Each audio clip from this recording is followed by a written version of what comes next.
Hurricanes, Drew, who present a formidable challenge for David McWilliams in only his second ball game. There's no question about that, Bill. The Miami Hurricanes are rated second in the nation, both the AP and the UPI polls.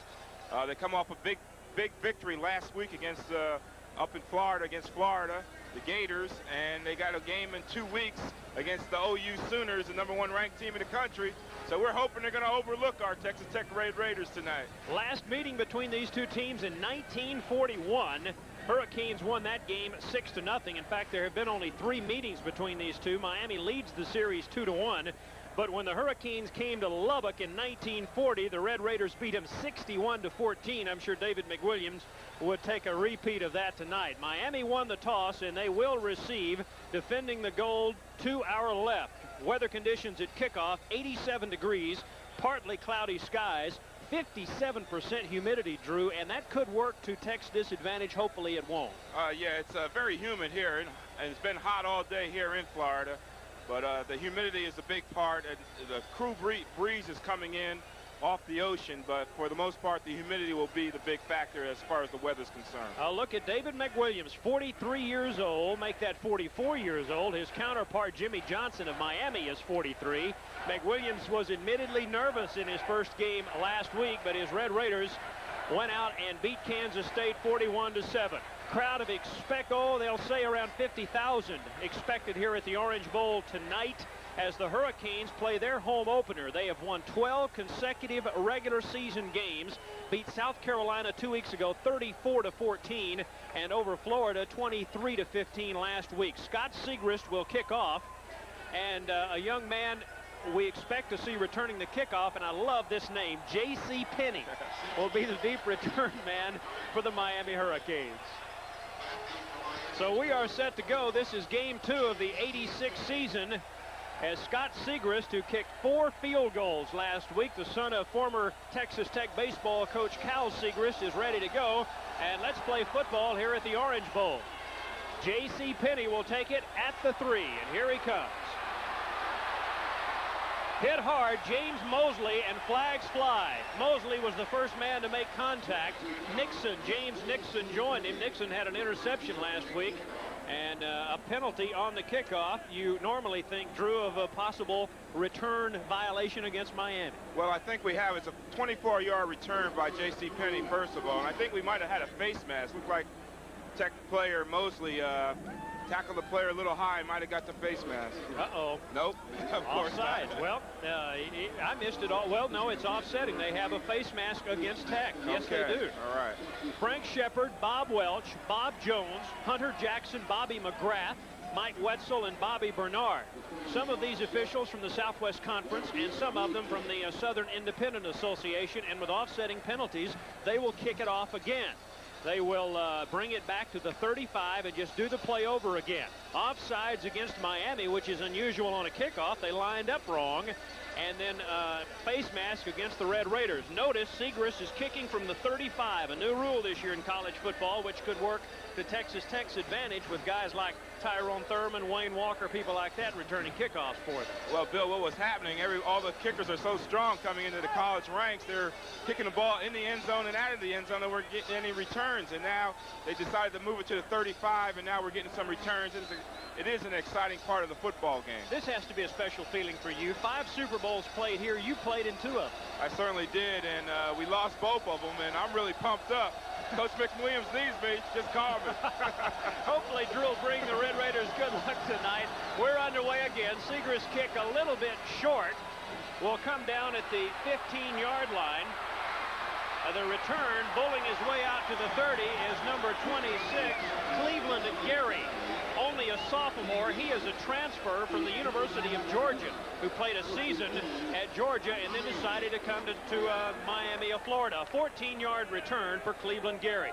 The wide receivers and backs and the quarterback for Miami, Vinny Testaverde, the All-American Heisman candidate quarterback. Melvin Bratton with 5 touchdowns. Highsmith, the fullback, is a good one. Charles Henry, the new tight end. Brett Perryman starting in place of Brian Blades. Scott Provin, John O'Neill, the All-American Rakazi along the line.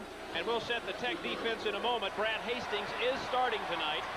And at the 29-yard line, Testaverde will roll. He'll throw it to Highsmith, who has a lot of room and a big gainer up to the 50-yard line. He hurdled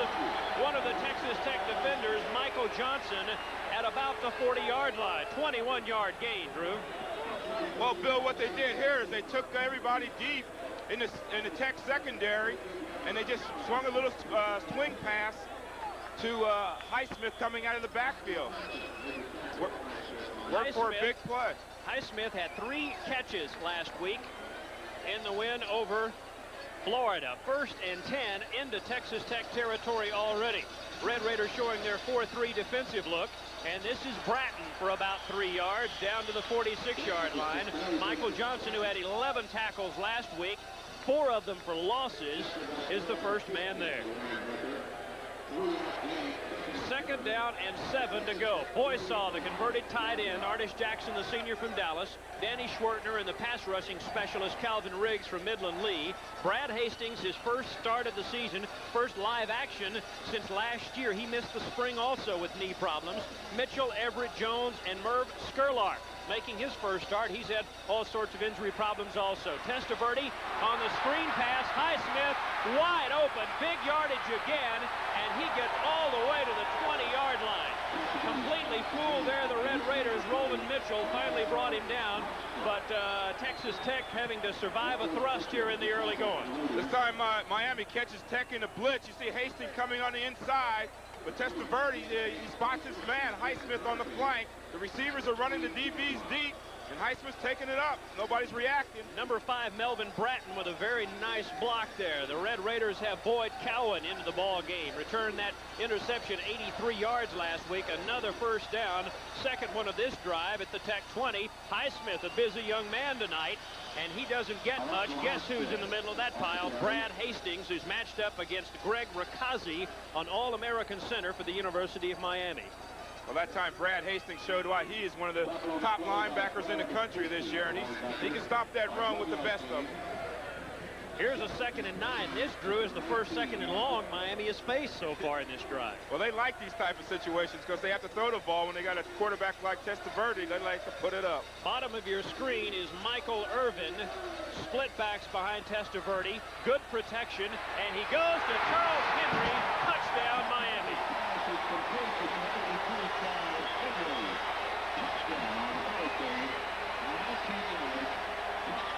A 20-yard completion.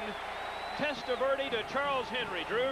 Well, they aligned everybody out wide, and they got the middle open. You see Tech in his own defense, spreading it out. And he just runs a nice post route on the inside and takes it in for the touchdown. Beating Leonard Jones. Watch Testaverde, how quick he sets up. The man is 6'5", runs a 4.8 40. And he's got a great throwing arm with a nice touch, and he just lays it in there for the easy 6 points. Not terrible coverage on the part of Tech. That was just a great pass. And here is Mark Seelig on to try the extra point. He had a bushel of field goals last week, and it's 7-0 Miami with 12:48 to go in the first quarter.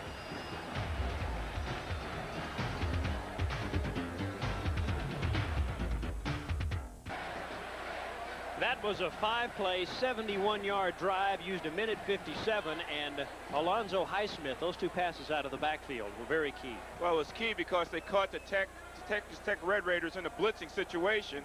Testaverde's a very smart quarterback, and the height he has, he can spot that, and he just dumped it off to Highsmith for the big gainers. Keith Henderson, who led the nation in kickoff returns 2 years ago, is one of the deep men, number 34, and Wayne Walker, not slow of foot himself, also back there to the top of your screen in just a moment as we give you another look at the stats on that drive. Seelig will kick off.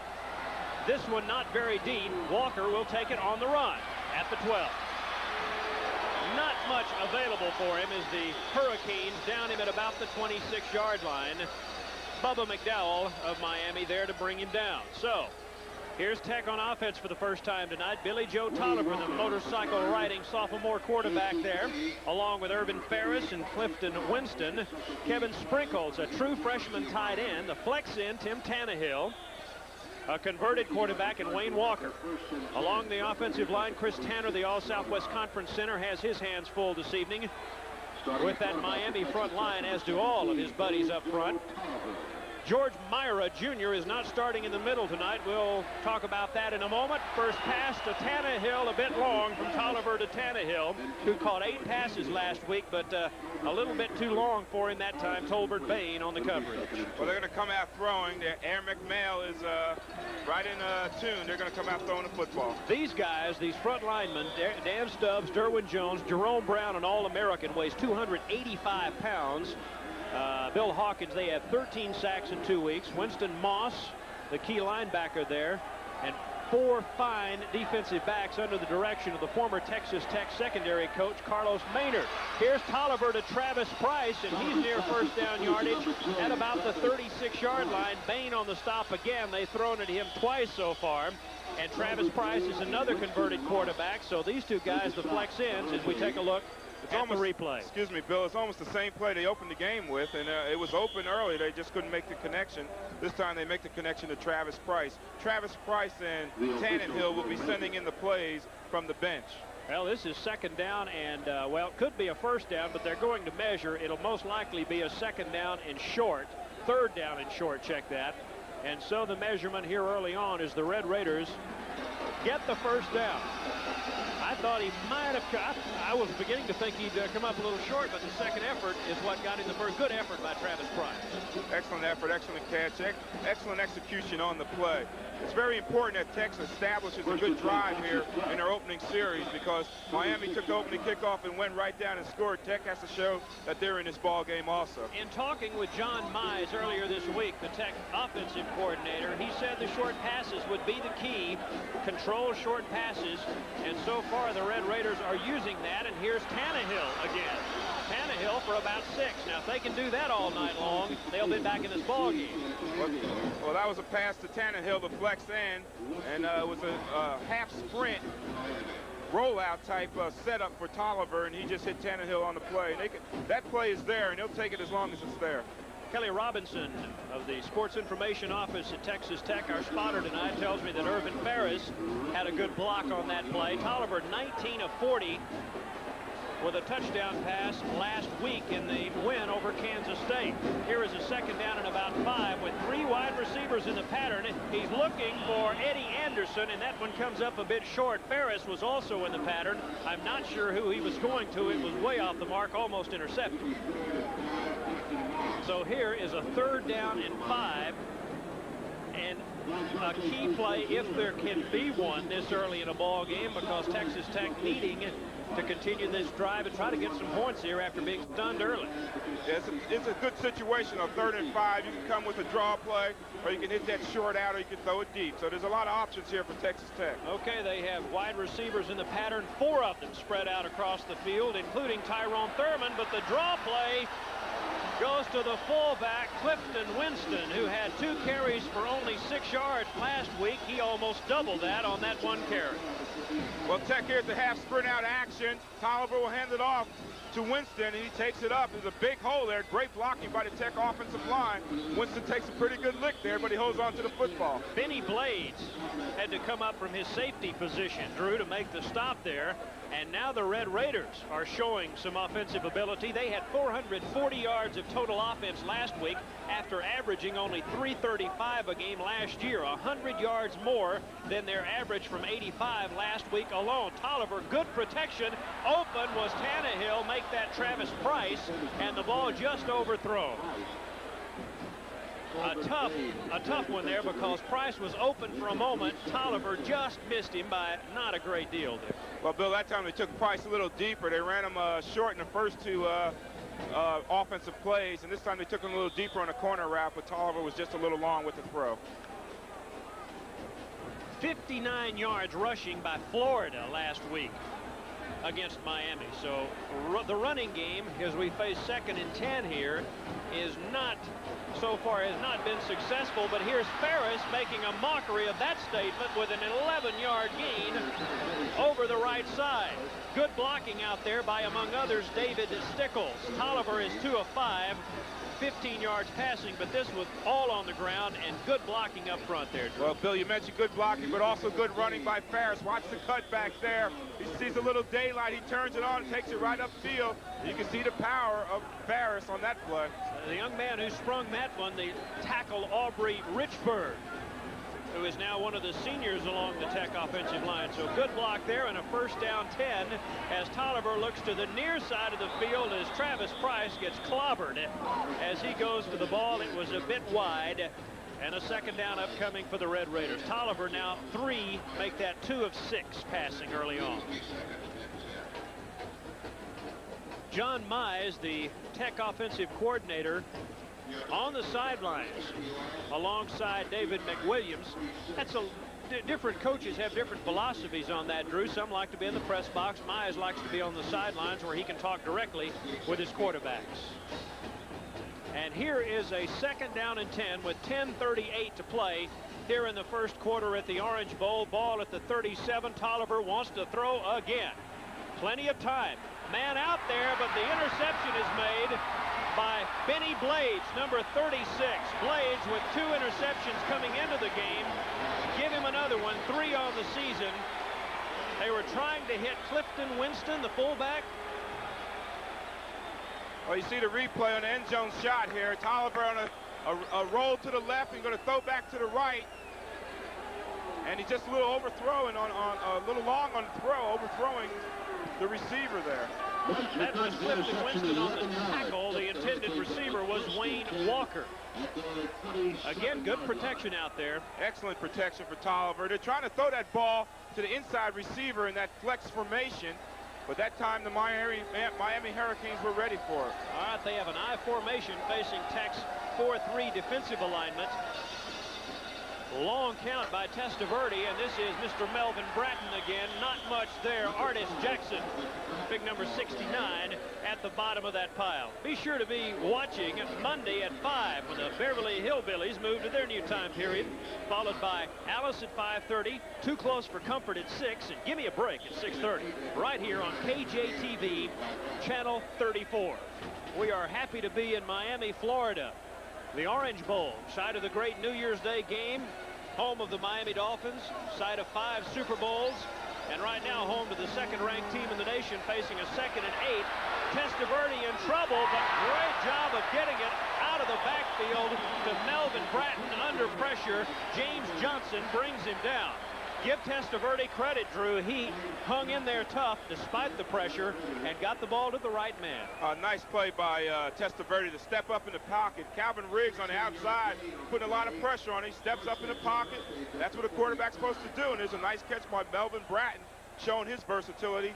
He can not only run the football, but he can catch it also. The publicity machine here at Miami has been touting him since the end of last season as a Heisman Trophy candidate. Vinny was intercepted 3 times last week, and he wants a big game tonight. The Red Raiders are determined to make sure that doesn't happen. But this screen pass has been working so far this evening, and Highsmith tries it again. Not as much success this time. Gets about 6 out of it before the Red Raiders corral him out there. Boys saw in the pass rush Leonard Jones, the man to make the tackle. Jones, the rover. Well, the Hurricanes got this pass rush. They know Testaverde is going to throw the ball, so they're going to drop it out on the screens. A nice setup and a good job by the Red Raiders to strip the interference in the blocking situation and go ahead and make the tackle. Here's a 2nd and 4, again in Red Raider territory. 3 down linemen. 4 deep backs. Testaverde, Highsmith, 4th catch of the night, and he may go all the way. Alonzo Highsmith, touchdown from 49 yards out.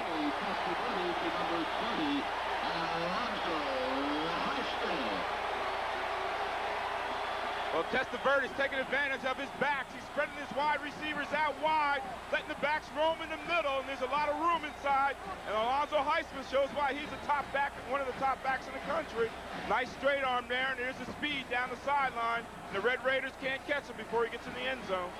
Highsmith has had a fine career here, has over 1,500 yards rushing, but not noted as a pass receiver. They're taking a page out of Tech's playbook by throwing to the backs, and Highsmith has been wide open on that play every time so far tonight. And here is Seelig to try the extra point. It's 13-0. Make it 14-0. 8:31 to play here in the first quarter, and the second-ranked Hurricanes off to a very good start.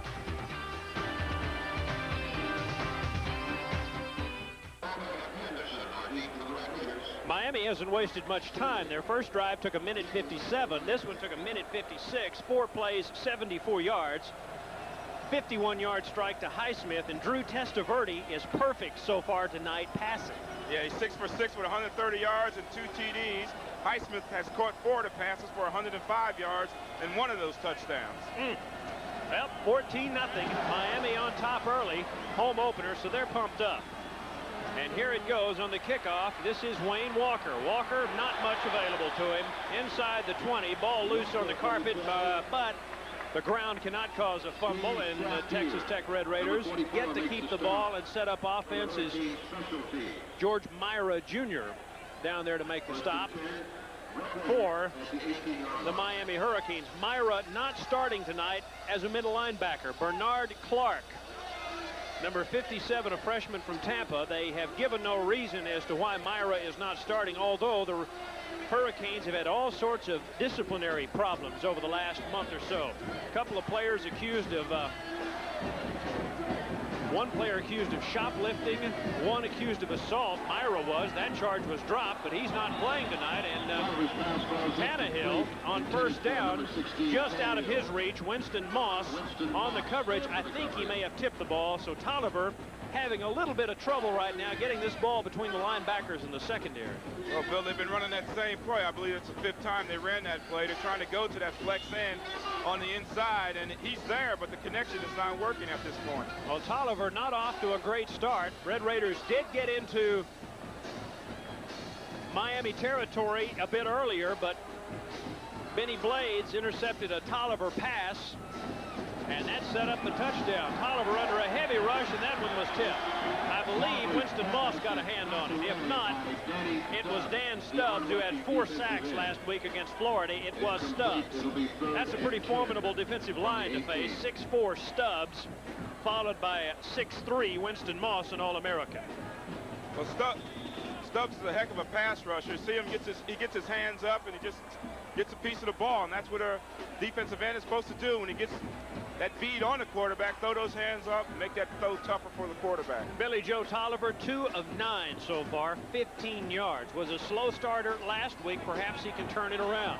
Has time here, rolling out, has all day, throws it into a crowd, and that one was almost intercepted. Bruce Perkins, the intended receiver, Tolbert Payne broke it up.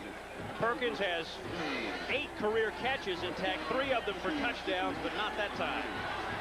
And it is 4th down in a punting situation, so for the first time tonight, we will see Jamie Simmons, the freshman punter for Texas Tech, who had a 40-yard average last week. Only 1 of his 6 kicks returned. And standing deep is Brent Perryman, who will take it at about his own 42. Under a heavy contained rush back there. And the Red Raiders bring him down at the 42-yard line. So with 8:02 left to play here in the first quarter, Miami leading Texas Tech 14-0.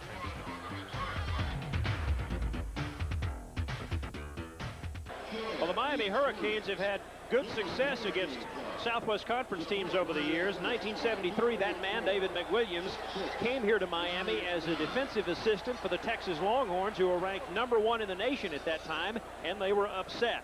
Miami leads the Southwest Conference in its all-time series 22-18 last year. They hammered Rice 48-20 down in Houston. So other Southwest Conference teams have felt the brunt of this Miami attack before. With 8 minutes to go here in the first period, Testaverde looking at Tech's 4-3 defensive alignment. I count 4 men in the secondary, the 3 linebackers. Tony Durden, the middle linebacker, and he puts a big hit there on the Miami running back at the 43-yard line after a gain of about 1. That was Melvin Bratton on the carry. 5 touchdowns so far for Bratton as Durden leaves the ball game and Hastings comes back in. Is Brad coming back into the game? Apparently not. They expect a pass, so they bring in an extra DB. 2nd and 8. What will Vinny Testaverde do here? I see Keith Henderson as an additional defensive back into the game, so nickel formation here. 5 defensive backs for the Red Raiders. Heavy pass rush. Riggs coming. Jackson chasing. So is Michael Johnson. Testaverde scrambling for the first down. And Bart Rager drives him out at the 40-yard line. Vinny Testaverde, a 15-yard gain. Drew, it's a well-kept secret that Testaverde's a good runner. He was a Veer quarterback in high school. He certainly is a good runner. He's a good athlete. He wants to move there, and he just does enough to get around that defensive guy, and he just takes it out the sideline, smart enough to get out of bounds and avoid the lick. We know the Red Raiders can rush the passer well, and they did that time. But Testaverde able to overcome that. The Red Raiders did very well at getting the pass rush that time. Testaverde just able to get to the outside, so another first down with 7:14 to play in the first period. It's 14-0 Miami, split backs, and Vinny going to the near side, almost intercepted. He was looking for Irvin, and Eric Everett, the younger brother of Baylor All-American Thomas Everett, going after the interception. A nice gutsy move on his part, particularly when you're down 2 touchdowns. It never hurts to go for a gamble, I don't suppose. That was a nice move by Eric Everett on the play. Testaverde he saw something in the Tech defense. He tried to audibilize at the line of scrimmage, but Eric Everett was not fooled on the play. And a penalty flag down that we caught after the play was over, and it looks like a 10-yard walk-off. And we'll wait for the indication. Guess what? Holding. Well, Bill, maybe this is what the Red Raiders need. They need to take some of this momentum out of the Miami Hurricane offense, and maybe something like this will slow the Hurricane down. Well, Vinny Testaverde has finally missed a throw. He's 6 of 7 now for 130 yards and 2 touchdowns. Out of the eye, the wide receivers Perryman and Irvin. Big rush coming. Eddie Kittle misses. And now Testaverde has room to roam. Almost picked off by the Red Raiders. That was Gary Warren. One of the linebackers in the pattern there did a nice job of covering Melvin Bratton. And the Red Raiders are now in a 2nd and 20 situation as Kittle did a good job of getting the pass rush on Testaverde and drove him out of the pocket.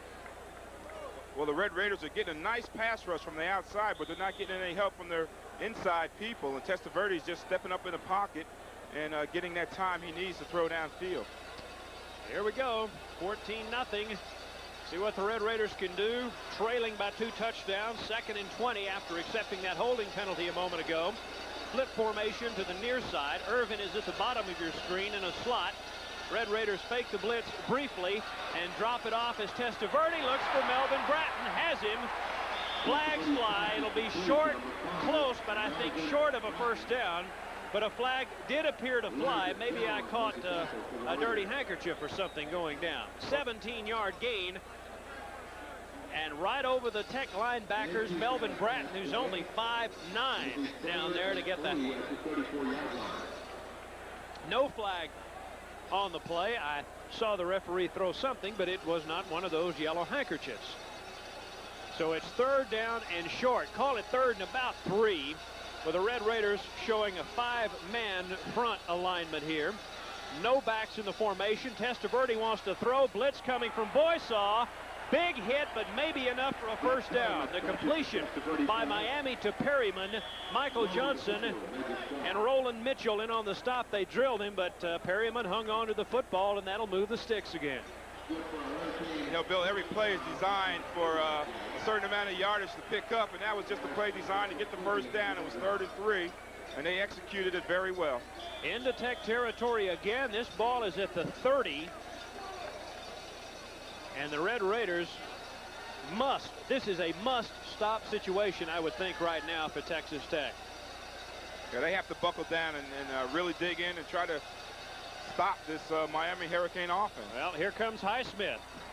Good receiver, pretty good runner, too, but a great job of pursuit by the Red Raider defense, including Michael Johnson, who's been all over the field so far tonight, Merv Scarlock, and Ricky Boysaw. So we need to take a break. 5:40 to go in the first period. 14-0 Miami.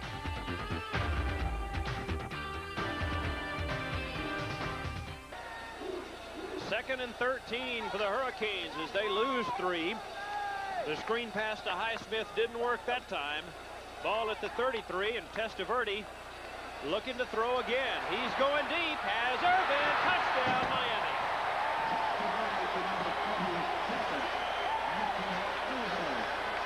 That's 9 straight games that Michael Irvin has caught a touchdown pass. He had one last week against the University of Florida. Well, looking at one of the best receivers in the country. He's only a sophomore, but he's still one of the top. He runs by Keith Henderson on the play.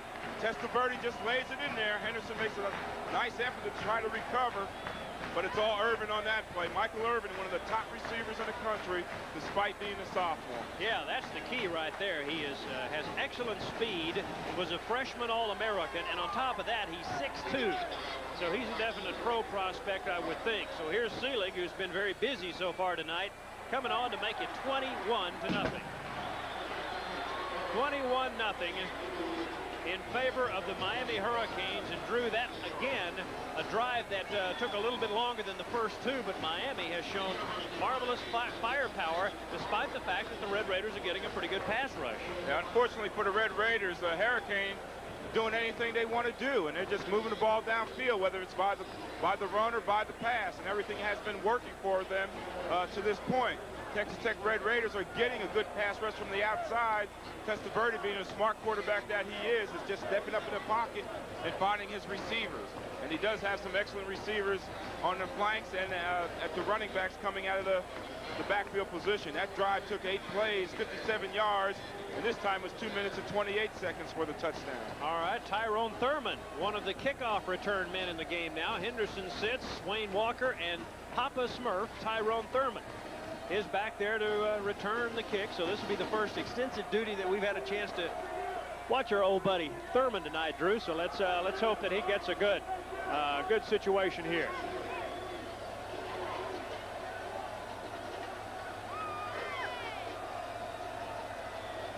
We are live at the Orange Bowl in Miami, Florida. Texas Tech trailing the Hurricanes, the second-ranked Miami Hurricanes, 21-0. 3 touchdown passes for Vinny Testaverde.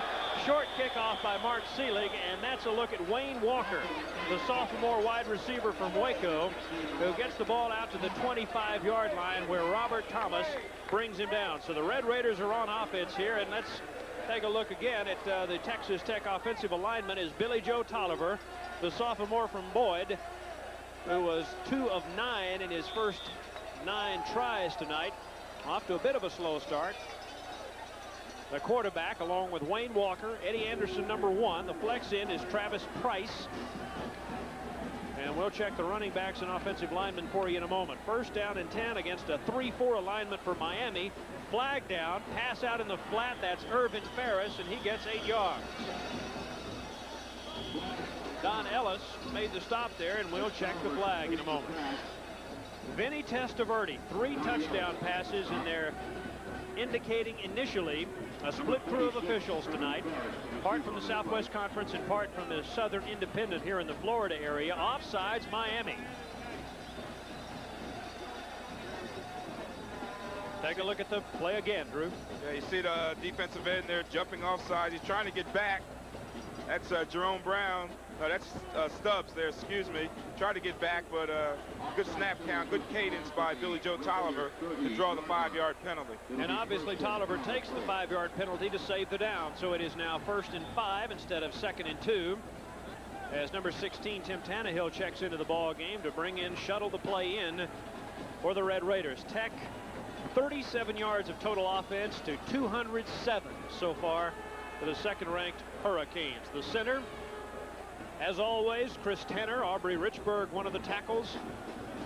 In motion, Ferris. 1st and 5. This is Isaac Garnett, the sophomore fullback from Midland Lee. Not much there for him. And here's a 2nd down 3 situation as Dan Stubbs comes on to make the tackle again. Now, that's a key situation. You got 2nd and 3. They want to go ahead and pick up this 1st down now to try to avoid that 3rd and 3 situation, or 3rd 2, 3rd and 1. They got to get that 1st down now. Keep this drive going. For Miami defensively, top of your screen, number 96, Dan Stubbs. Bill Hawkins, number 54, at the bottom of your screen. 3 down linemen. Expecting a good pass rush here. don't get it. Pass nearly knocked down. Ferris not able to get it in the flat. Dan Stubbs is quite a target to throw over out there.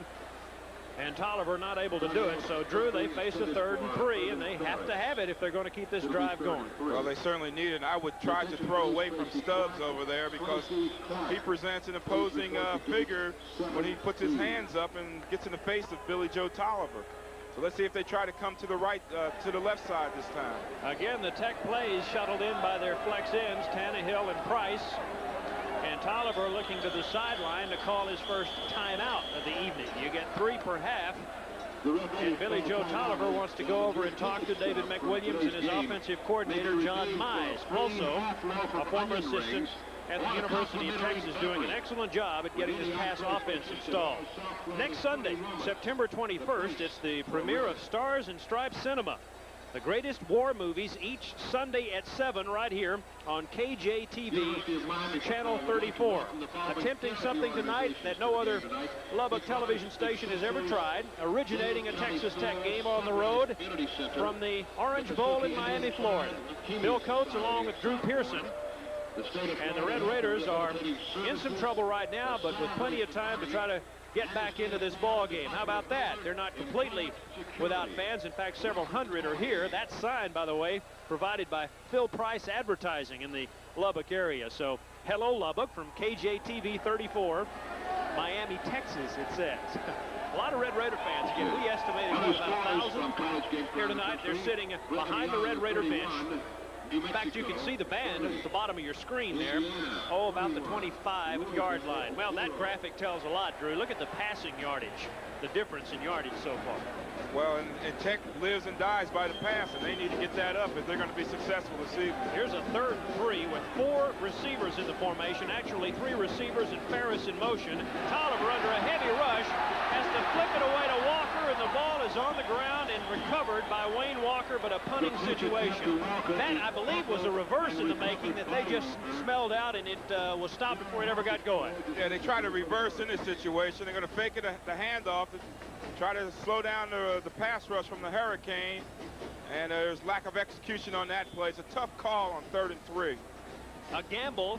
Sometimes that gamble pays off for you, but it didn't there. Again, Miami with an exceptional pass rush, 13 quarterback sacks in 2 games coming in, and motion along the line of scrimmage, and a flag flies. 4:02 to play here in the opening quarter at the Orange Bowl. 18 from the 17-yard line.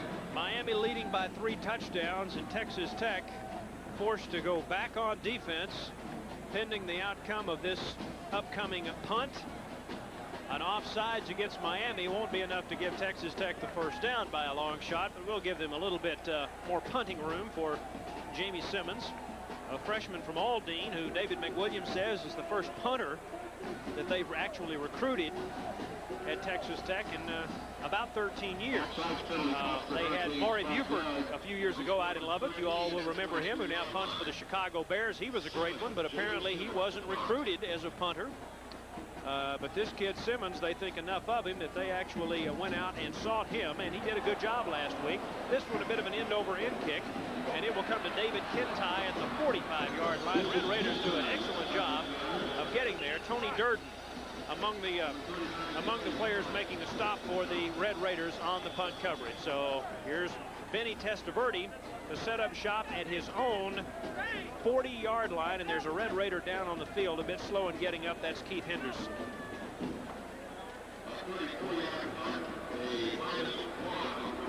We're glad to have you with us tonight. The Hurricanes won the opening toss and elected to receive, defending the goal to our left, and they immediately went to work. Their scores tonight, all touchdown passes. First one with 12:48 to go on the opening drive. Took a minute 57. A 20-yard strike from Testaverde to Charles Henry. Extra point good. That made it 7-0. A 5-play 71-yard drive. Red Raiders came back and were actually driving. They had the ball down to about the 30-yard line of Miami.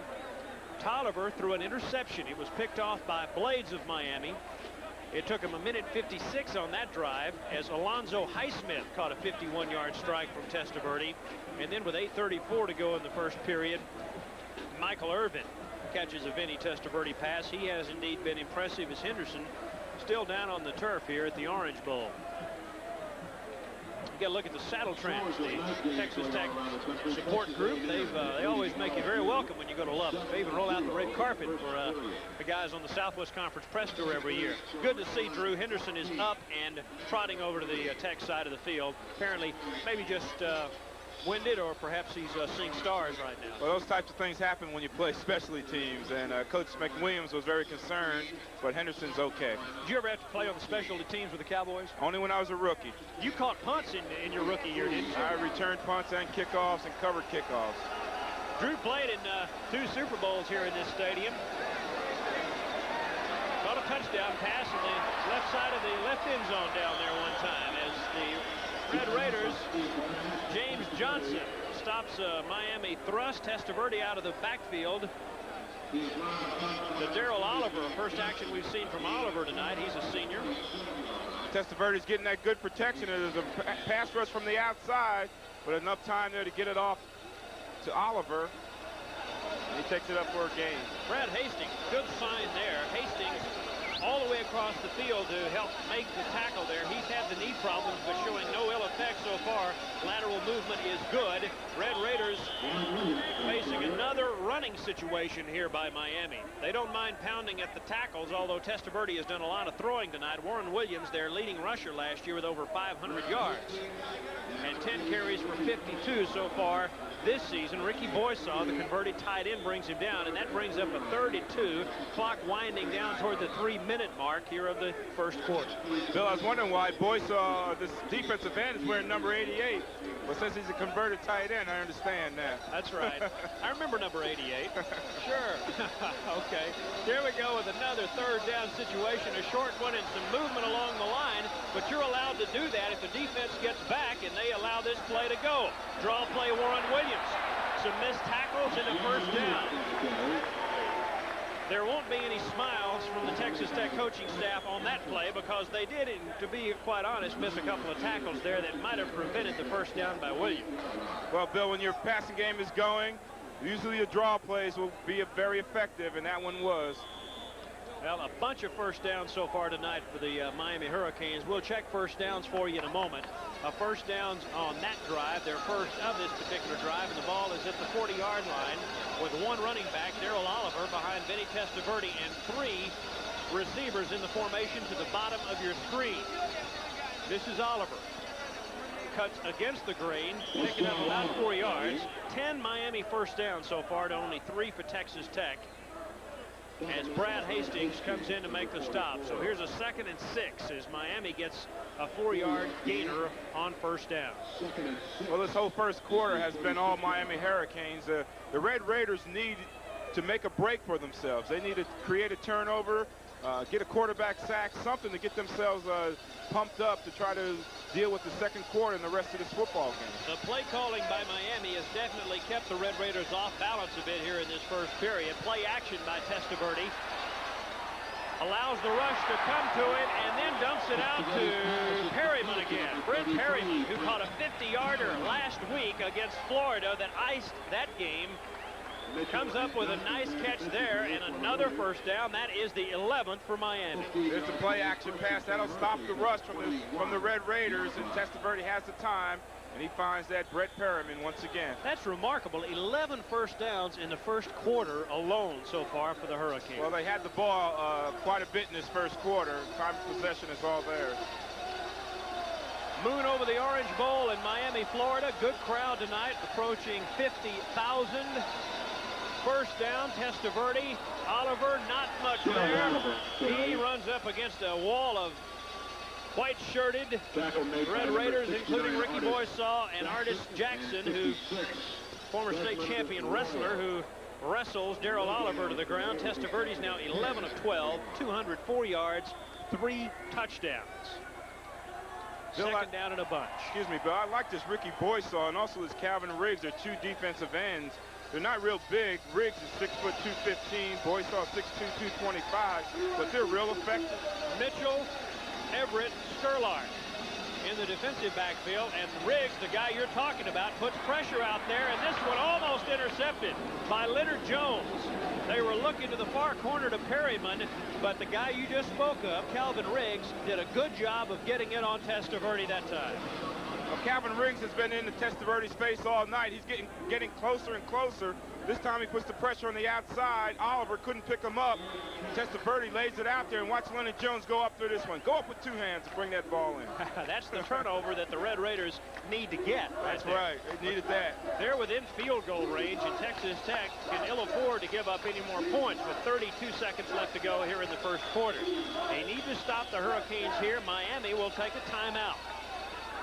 Their first of 3 in this first half. Testaverde seeing an opportunity to put some more points on the board, wanting to, confers with Jimmy Johnson. Jimmy Johnson and David McWilliams have a few things in common, both with Southwest Conference backgrounds, both in their early 40s. Johnson's 43, McWilliams is 44. Johnson began his coaching career, head coaching career, at Oklahoma State, but he played at Arkansas. In fact, McWilliams was a player at Texas, a defensive end in 1963, co-captain of a national championship team in 1963.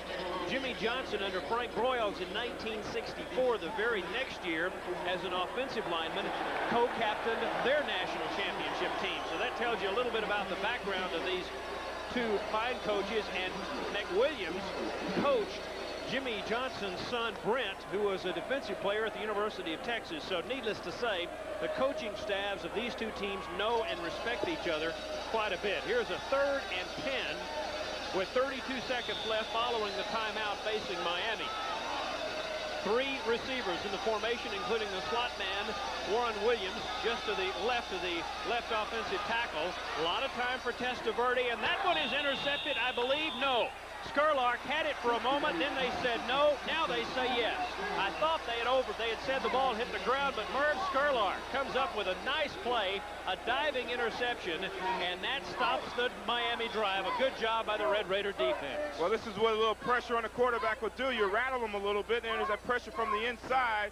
Testaverde just lays it out there, and what a nice play by Merv Skurlark to make that interception. That's the first time the Red Raiders have stopped a Miami drive tonight. Maybe this will be the start of something good. Skurlark, and it's good to see him do something well, because he has had injury problems since his All-Southwest Conference season in 1984. He's now playing, now back at full health, and he does a good job of stopping that drive with the interception. Here's Tolliver, has time, looking to Ferris in the flat, and has him for a gain of about 6. There to make the stop is Rod Carter, number 91, a sophomore, who was the former starting middle linebacker before George Myra came on board. And the first period is winding down. That will be the final play, probably, of the opening period. It will be. So we are approaching the end of quarter number 1 here at the Orange Bowl as the gun sounds. And so Miami with an impressive opening period, but there are 3 more to go. Hurricanes leading the Red Raiders 21-0.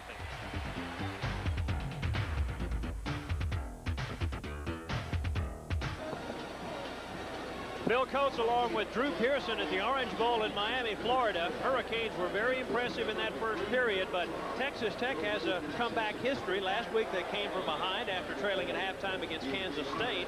And last year, with 1 play left in the 3rd quarter, Drew, against New Mexico, they were down 31-10 to come back and win that ball game. So that's a 21-point spread there. Maybe it'll happen again. Well, there's a lot of time left. Let's see what happens.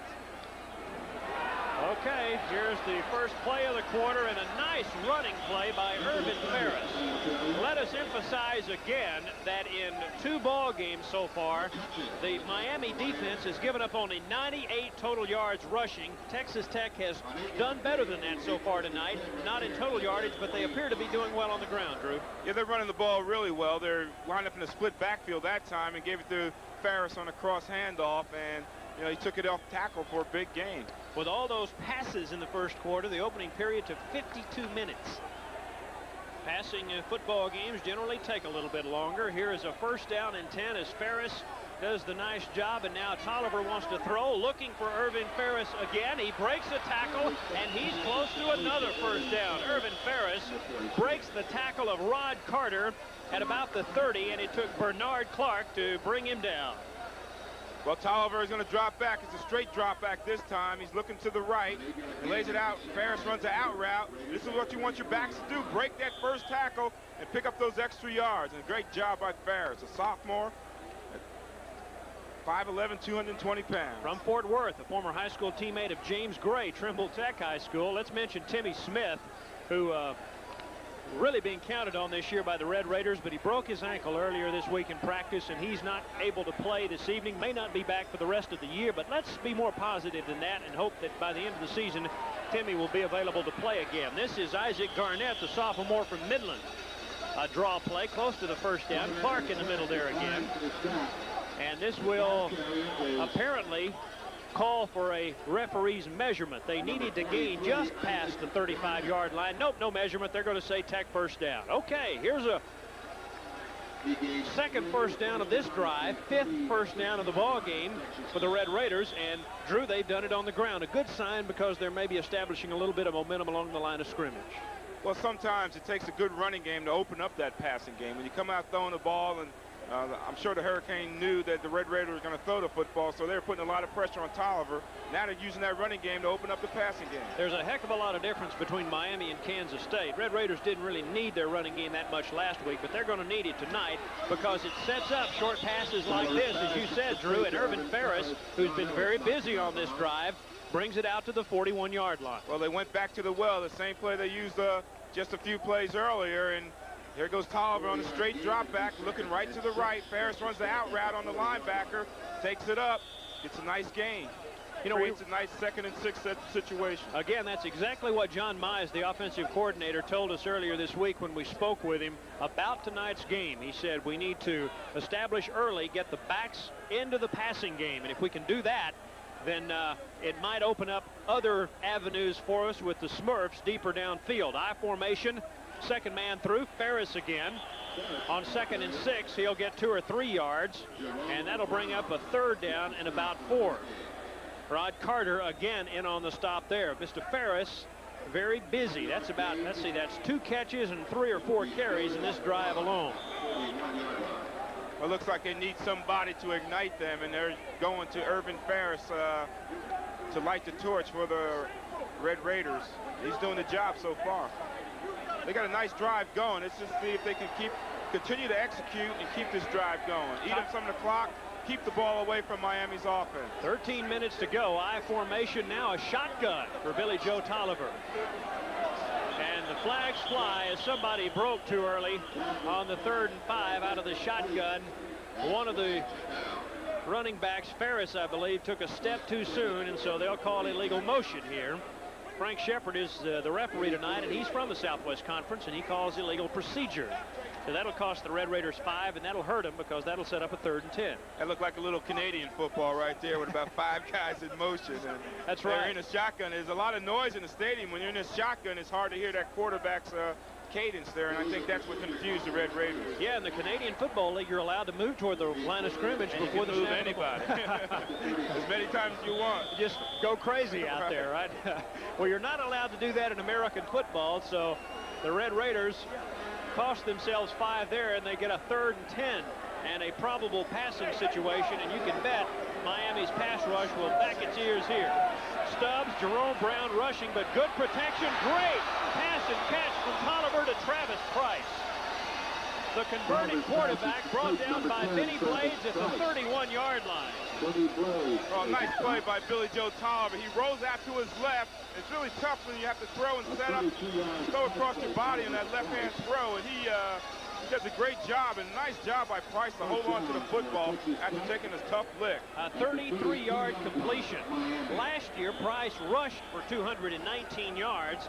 In fact, he was a wishbone quarterback in high school. His team was 37-3 from Wink out there in West Texas, and so they, in fact, some even said that if this were a wishbone team, if Tech was a wishbone team, he might be battling for the starting quarterback job. He is that quick, and he really showed some of it there. 3rd first down of the drive for the Red Raiders. They are deep into Miami territory. Draw play. Look at Irvin Ferris. Nice gain of about 6 more yards. Winston Moss brought him down.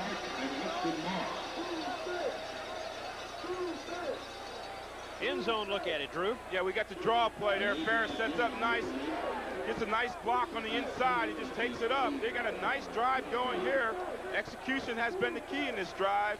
Let's see if they can continue right into the end zone. Okay, remember, Tech was about at this point in the other end of the field in the first quarter. They threw an interception. Let's not let that happen again.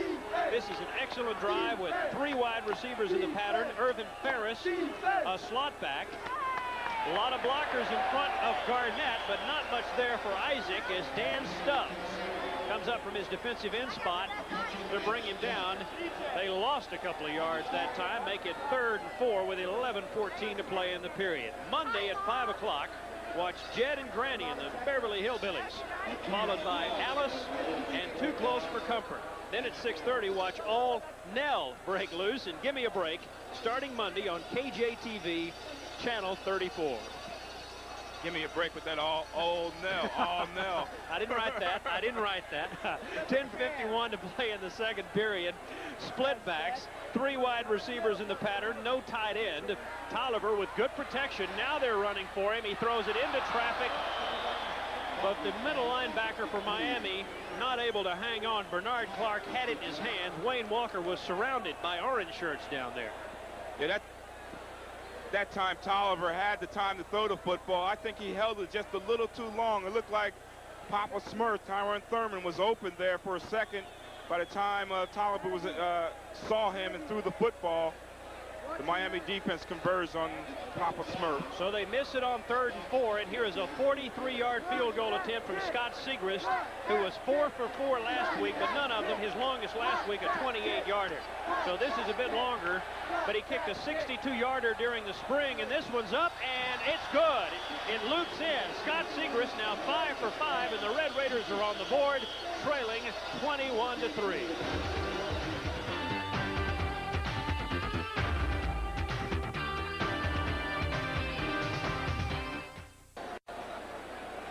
Drew, it was an impressive drive, but you really need to make that 3rd and 4 if you're going to pull off an upset. Well, it was a situation, you're 21 points down. Coach McWilliams had the option to either try to get to 4 yards in two plays, a 3rd down, and then go for it on 4th down, or try for a pass on 3rd down, and if you don't make it, kick the field goal. But I think it was a great drive, 9 plays, 71 yards, and very time-consuming, and that's what the Red Raiders have to do. They have to keep Miami's offense and Testaverde off the field, and that's the way to do it. Eat up that clock. Well, it's a start, and how about that Scott Segrist? A nice kickoff after a 43-yard field goal. Here is J.C. Penny. I love that name. Out to the 26-yard line. I wonder who he was named after. I was going to say, I'm wondering if maybe his mom shopped at that particular department store while she was waiting on him. Anyway, Miami with their own field position at the 26-yard line. Now Watson there to bring him down, and Testaverde will set up shop with his high-powered offense that has already produced well over 200 yards of total offense and 11 first downs in the first quarter and 5 minutes. I formation. The center is Greg Rakazi, and the running back is Warren Williams. Quick look at the Miami offense for you. Across the line, and they average about 260. John O'Neill, Dave Alekna, Greg Rakazi, who's matched up against Hastings. He's a senior from Medford Lakes, New Jersey, and a good one. Paul O'Connor and Roderick Holder, the tight end Charles Henry. Brent Perryman is the wide receiver. Michael Irvin, number 47, and the bottom of your screen a moment ago was number 9, Brian Blaze. And here on 2nd and 10, out of the backfield, this is Oliver, and he drops that ball. Heard footsteps probably from Michael Johnson, who had a big game last week against Kansas State with 11 tackles. And that brings up a 3rd and long, and if the Red Raiders can hold, they've got good field position again and a chance to do something, maybe get another score. Well, this is what they want to do. They want to slow down this Miami Hurricane offense, and we're getting some help by the Hurricane. Maybe they're getting a little too overconfident now, and Now the time for the Red Raiders to take advantage of that, Bill. That's right. There's still a lot of time left in this football game. Testaverde off to a hot start with his teammates. He was 11 of 15. But now a big play. Good pass rush. Testaverde has his man Irvin. Oh, my goodness. A tough pass and catch. Irvin right in the middle of the Tech zone defense. And that's what they didn't want to happen. An 18-yard gain, so the Red Raiders have them pinned back, and Testaverde showing why he is a Heisman candidate, and Irvin showing why he's so good as a wide receiver. Well, they had good pressure on Testaverde that time, but they gave Irvin the time to run the route. He came from left to right on the crossing route, and again, he's one of the top receivers in the country. The defensive backs, Eric Everett, Leonard Jones. Number 25 is Roland Mitchell. Merv Scarlock in the game, and Warren Williams with a carry on first down at right tackle. About 3 yards, Brad Hastings, who had 312 tackles coming in to this season. That is the most of any college football player in the country, the most tackles of any returning college football player, and he seems to have his best games against the good teams. He had 29 tackles. That's incredible. 29 tackles last year against Texas A&M and 25 against SMU. That is incredible. I mean, that's a busy night. He's already busy again this evening. 2nd and 8. Miami nearing midfield, and the Red Raiders needing to come up with a big play here and stop this drive. This is student body left with a sweep play that'll get them 3, maybe 4 yards.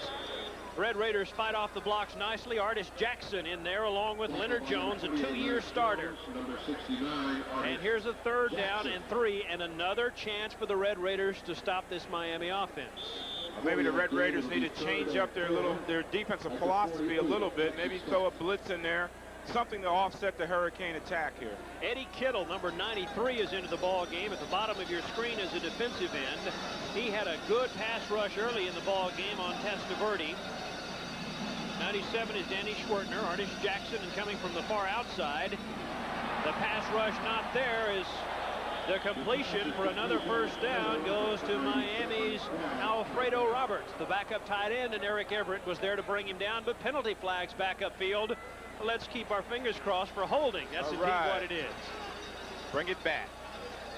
So here comes a 3rd and 13, and instead of a first down for Miami, the Red Raiders are now in a position to force Testaverde to throw, back their ears and get a good pass rush and stop this drive. Well, now's the time when you really want to come with a blitz, whether it's your inside linebackers, your outside linebackers, or maybe even their strong safety or the rover coming in and putting that pressure on Testaverde. Give him something he hasn't seen so far. Make him think a little. The holding penalty takes it all the way back to the 42. The Hurricanes need to gain the Tech 44. It'll be 3rd and 14. 3rd and 14, 7:45 left to go here in the 2nd period. Testaverde with 2 slot men to the top of your screen. Looking long, going for Blades. Has Blades at the 25-yard line. Oh my goodness, another outstanding, and that's all you can call it, but another flag up the field. Keith Henderson on the coverage. He was there, but that was a picture-perfect pass to Blades, but the flag was in the Miami backfield, and I'll bet they have another holding. It's illegal procedure. So cost him another 5 yards.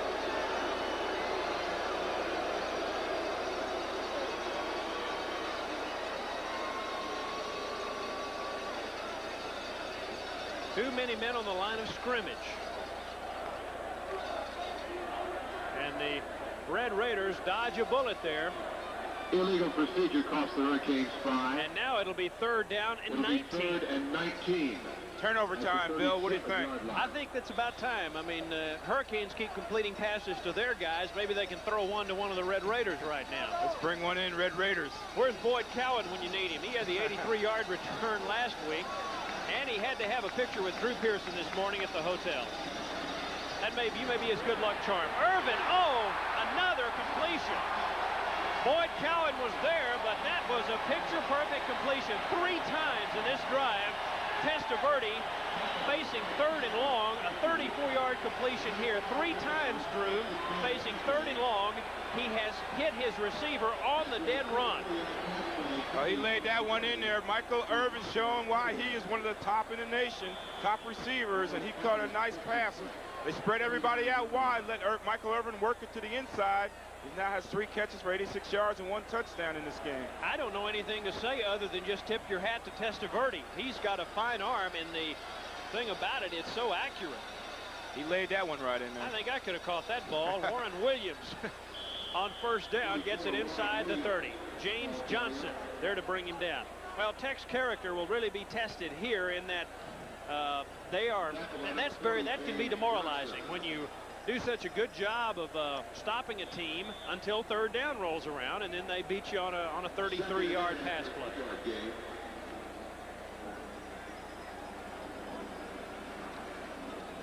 Top of your screen, wide receiver Perryman. Bottom is Michael Irvin, the dangerous one. 2 running backs, Highsmith and Warren Williams. They fake to Williams. Testaverde a naked bootleg. He runs for the 1st down and is driven out of bounds after a 15, maybe a 16-yard gain down to the 12-yard line. Testaverde, who is a good runner. Eddie Kittle drove him out of bounds, but fooling everybody. This is the old naked bootleg, isn't it? Well, Testaverde showing his versatility there. Look at that nice move there, and everybody thinks the quarterback, when he gets to that sideline, he's going to take it out of bounds. But Testaverde stepped inside. He fooled Roland Mitchell on the play and picked up a few extra yards. He's been timed in the 40-yard dash at 4.8. The fastest wide receivers go 4.3. So that is moving for a quarterback, and he's a big kid, about 6'3". 1st and 10 at the 12. Warren Williams, not much available for Warren Williams down there. Artis Jackson at 290 pounds says hello, and then rudely throws Warren Williams to the ground. So it's 2nd down and 10 to go for Miami with 6:09 to play in the 2nd period. Big Artis Jackson's playing a nice game on the inside. Miami's having success everywhere else but running that ball on the inside, and that's because of big number 69, Artis Jackson, goes 6'5", 290 pounds. And weighed 350 when he came to Texas Tech, but a weight program actually slimmed him down to his 290 playing weight. So David McWilliams wants no refrigerator Perrys on his team. He wants quick defensive lineman. Jackson, a good pass rush again, but Irvin was there and just dropped the ball. He was surrounded by white-shirted Red Raiders. Leonard Jones, the closest man, and Testaverde a little frustrated at Irvin that time because he had him. Well, Michael Irvin showed that time that he is human. Testaverde laid that right in there in the end zone. It would have been 6 points, but Michael Irvin didn't hold on to it. I was starting to wonder if Testaverde and Irvin were human there for a moment. The way they've been clicking, it sure seems like a fantasy. Yeah, I'll tell you, that has been a dynamic combo so far tonight. Good crowd here at the Orange Bowl. They've a bit late arriving, but I would say 50,000, approaching that in this 75,000 seat stadium. Here's a 3rd down and 10. 3rd and 10. Red Raiders looking to hold. Testaverde under a heavy rush. He'll be flushed out of the pocket. 1 man to beat, and he gets around one of the Red Raiders and goes for the flag. Is going to be driven out a bit short of the end zone. Now they say touchdown. I thought maybe they had gotten him out at the 1-yard line. Leonard Jones had a beat on Testaverde, but Vinny stepped around him and got into the corner of the end zone. Remarkable run. Well, Testaverde is getting pressured there, and again, his versatility as a runner really makes him much more effective as a quarterback. Watch that move there. Shakes off the tackle by Leonard Jones and dives in the end zone and just makes it into the corner of the end zone. He was the 5th player in the Heisman balloting last year. It makes you wonder, makes you appreciate just how good the first 4 guys were. Well, Artis Jackson almost had him there, and look at that move on Leonard Jones, and he just gives him a leg and takes it away and sneaks into the end zone. No question, he did get to the end zone too. He got to the flag, and that's all you have to do. Seelig adds the extra point. 5:28 to go. 28-3. Hurricanes leading the Red Raiders.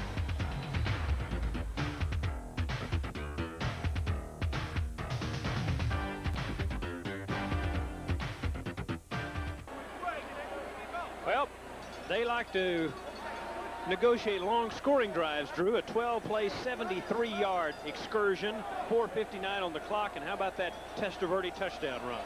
That's a great run, but that is what you call a sustained drive. 12 plays, almost 5 minutes. That really is what you call a sustained drive. And 13 of 18 passing for Testaverde, 267 yards, 3 touchdowns. Would have had 4, but Irvin dropped one in the end zone a moment ago. 1 interception, 3 carries, 41 yards rushing for him. Here's Wayne Walker at the 5 against a outstanding coverage unit by Miami. Not much available for him. And number 90, Victor Morris, the lead man for Miami on the coverage team that time. So Tolliver and company open up in a hole with 5:22 to go in the second period.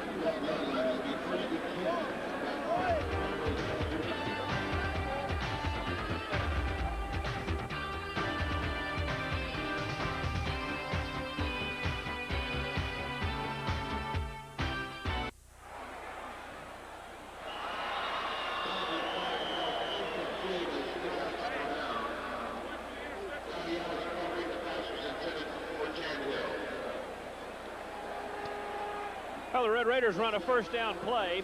Tim Tannehill, the intended receiver out of the backfield, not able to get the pass, but a flag down. Red Raiders deep in their own territory at the 12 and a yellow flag, laying it dead in the middle of your picture.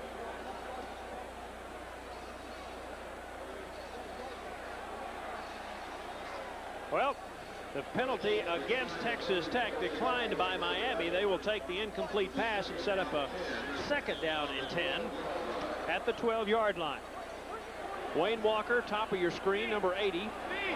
Eddie Anderson, bottom of your screen. The flex end is Travis Price, who had a 30-yard catch earlier in the quarter. I formation behind Tolliver. Ferris, the second man through. Winston Moss, number 99, there to meet him. Moss is an interesting story. He is an All-American candidate who has been a starter off and on this team, was a starter part of his freshman year when the Hurricanes won the national championship in 1983. Remember that big win over Nebraska here in the Orange Bowl game? Moss and several of his teammates, including Ricazzi and others, played a great deal on that team.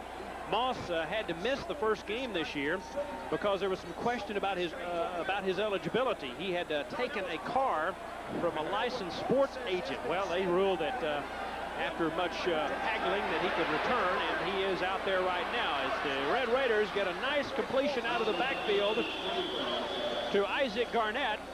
Good play out to the 29-yard line. Don Ellis brings him down, and that will move the sticks. And the Red Raiders, after the 12-yard gain, Drew, are moving the football if they can just put some points on the board. Yeah, they're moving it, but they got to put it all together, getting a play here and a play there. But let's put it all together and see if they can get a nice sustained drive going here and get on the scoreboard with a touchdown before the end of the half. Doing what the game plan called for, and that is to throw the short passes to the running backs. Now it's just a matter of continuing to eat up those yard markers. Tolliver, good protection again, into traffic, and a bit high for the intended receiver, Ferris.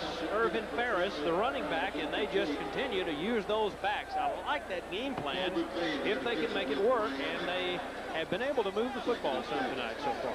Well, what Texas Tech is going to have to start doing is throwing downfield a little more to their outside receivers, because Miami's in a 3-man pass rush and dropping the first wave of linebackers to cover the short zone and covering it up with a 3-deep secondary. So Texas Tech is going to have to throw downfield a little more and try to hit those outside receivers. They haven't thrown to the outside receivers that much in this game. Billy Joe Tolliver, 7 of 19, 1 interception so far tonight. He was off to a slow start last week, and he tries the draw play this time to his running back, Clifton Winston, who gained over 3,000 yards as a high school player in Houston, and replaces James McGowan, last year's starter. Winston is the new starting fullback for the Red Raiders. Not a big guy, 5'8", 185. 3rd and 6 here as Perkins checks out of the game. 6 at the 32-yard line. Red Raiders are well represented here tonight, as you can see. I like those 6-shooters he has on his hips there. He got to fire those a lot last week after touchdowns, Drew. Hopefully he'll be able to do that tonight. 3rd and 6. Maybe you should aim those 6-shooters at Testaverde. Here's Tolliver looking long, going for Price, and he is blistered at the 40, and they will call a penalty against the Hurricanes. Benny Blades, a needless shot at Travis Price. That ball way overthrown, and they do call the penalty against Blades, and I have to say that I agree with it, because that ball was about 10 feet over the head of Travis Price, who doesn't know where he is right now. Well, he thinks he's at home in his living room watching this game on TV right now. Probably wishes he were home watching it right now. But I know that feeling. That's why I know receivers like to catch the ball on the inside, but this time they come in inside. Tolliver lays it up, and of course the receiver has to make the effort to go for the ball, and that definitely is a late hit. How do you get up from something like that? You took a few shots in your day. How do you get up and come back in? Well, you need a scraper to scrape you off the turf.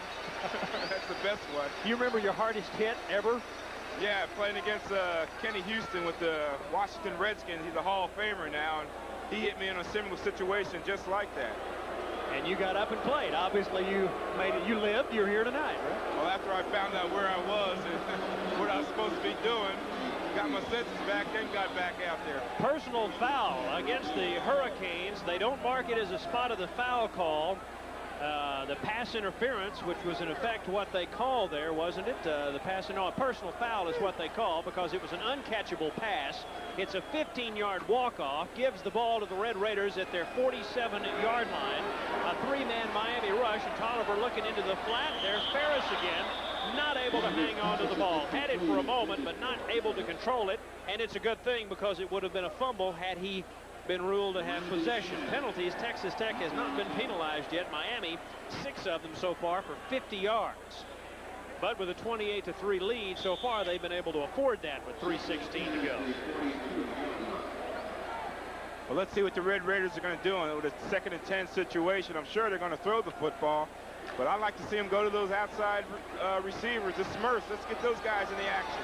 Well, 2 of them are in the game right now. Walker and Eddie Anderson. Thurman not in at the moment. Split backs. Garnett on 2nd down. Not much available to the outside as he's collared by Randy Shannon, a sophomore who started the opening game against South Carolina while Moss was still suspended. And he did a nice job of dragging down Garnett, who is a load at 225 pounds, 3rd and 8. Well, they elected to run in that situation on 2nd and 10, only picked up 2 yards, and now they have a definite passing situation. Let's see what Miami does with their defense. See if they try to blitz or stay with that 3-man pass rush front. It looks like they have the 3-man pass rush. No blitz shown at the moment here. I'm sure they expect. Oh, here comes Winston Moss. Giving chase. Out of the flat, though. On the screen is Garnett. Great call. Flag down. 1st down, Red Raiders, unless the penalty is against Texas Tech. A 15-yard gain. You think often about a clip in an open field situation like that, and that's what it's going to be. Ouch. All right, that hurts. That hurts. Well executed play. Trying to come back and help out the runner on the play, and he just got caught clipping. Well, Miami had 2 of those, or 2 penalties that hurt them on 3rd down a moment ago in their last scoring drive, but they were able to recover and continue to drive, and now Texas Tech will have to do the same thing. Look at the clip. And I think that was big number 75, David Stickles, on the play, and there was definitely a clip. Just got a little over anxious. Got to try to hold up sometime in that situation. Let the back make his move, and then sometimes that'll put you in a better position to make that type of block. Well, it's a 5-yard penalty against the Red Raiders. Makes it a 3rd and 8. Bruce Perkins, Eddie Anderson, Tannehill among the receivers. Tolliver gets a block from Garnett. A lot of time, wants it all. Looking downfield for Gray. Good coverage, though. 2 Miami Hurricanes around him, including Don Ellis. James Gray. That could have easily been a pass interference against Miami. Only thing on that, Bill, you might have had a face guarding situation, but the ball was laid up there by Tolliver, and Miami defensive players went for the ball, and they have every right in that type of situation to go for the ball as the receiver does. They called pass interference against Texas Tech, like you said, Drew, face guarding, because when the ball was up in the air, Gray just stuck his hands up, and the defensive guy has as much right to it as the offensive player. Right. Well, Gray turned into a defensive back on that play to try to avoid the interception, and he takes a penalty on it, but probably a good play. Here it is on the replay. He's using he's He's holding him down with one hand and trying to make the catch with the other hand, and that's definitely interference. Offensive pass interference. Well, this Texas Tech drive is going the wrong way right now, and Jamie Simmons will have to punt from his own 16-yard line. 2 of them for tonight for a 36-yard average. Perryman, the deep receiver, standing at his own 30. 2 minutes to play in the first half, and the ball is blocked. Winston Moss going after it. The ball was blocked by Darren Hardy. Make that Bubba McDowell, who came through and blocked the Simmons punt. I mean, he got all of that. Coming from the left side, Bubba McDowell, uncontested, as he comes through to block the punt of Jamie Simmons. And here come the Hurricanes again. Well, they got close the first time. Simmons had the punt. This time they get in there. Bubba McDowell came in virtually untouched. Breakdown in the blocking of the punt protection team. Well, how about the 14-yard line? This will be a much shorter drive if Miami converts. Testaverde with 3 touchdown passes already. Going for 4. Heavy rush to Kintai, but not quite there. Good coverage on the play by Eric Everett. Nice coverage by Eric Everett on the play. Testaverde kind of just hung that one up there a little bit. I'm sure that receiver, David Kintai, I guess that's how you Kintai had to pronounce it. He laid it out there kind of, and Eric Everett just came over top to knock it away. Nice play by Eric Everett. Eric Everett with pass rush coming from Eddie Kittle on the outside. Looks like Kittle's still in there along with Artis Jackson and others. Hastings, the middle linebacker, will get some action here as Melvin Bratton off a draw play. Bratton playing on an injured ankle, gets the ball inside the 10 to the 7. Hastings collars him by the foot and brings him down at the 8-yard line, it appears. So 3rd down and 4. And guess what? Red Raiders need to stop this drive, trailing 28-3. Irvin to the top of your screen. The split backs are Bratton and Highsmith. Bratton already has 5 touchdown runs this year. That leads the nation. Perryman, the wide receiver, at the bottom of your screen, but Testaverde's greedy. He wants to throw it. Intercepted by Leonard Jones, though, at the 4-yard line. Ball was behind the intended receiver, and Leonard Jones picks it off and brings it back out to the 14, make that the 16-yard line. Oh, Bill, that pass was intended for Michael Irvin. He ran a nice corner route. Testaverde's looking at him all the way, and that's what Leonard Jones is reading. He's reading that quarterback. When he lays it up, he just brings it in. Nice interception. 4th career interception for Leonard Jones. A 2-year starter who picked one off last year against Rice and returned it 50 yards for a touchdown. We've got 1:07 left in the half. Let's see what the Red Raiders do to try to get back in this game, see if they throw the ball in this situation deep in Miami's territory. I'll bet they do. Oliver looking to throw. Has time. Tannehill out of the backfield, out to the 30, a 1st down, gain of about 14. He did not get out of bounds. Red Raiders have 2 of their 3 timeouts left. And they will stop the clock long enough to move the sticks. A long way to go for the Red Raiders, but they started off with a 14-yard completion to Tim Tannehill. Got to get those Red Raiders on the line of scrimmage. Should have the play called. Should have been ready to go. Losing valuable time on that clock. 51 and counting. Yeah, and counting. Down to 48. Tolliver under a heavy rush, and he'll be thrown down. Dan Stubbs. Timeout. Call a timeout. Unless they want to run the clock out. Now they're going to call timeout. With 39 seconds left, the Red Raiders call timeout, trailing 28-3. Clock winding down toward halftime.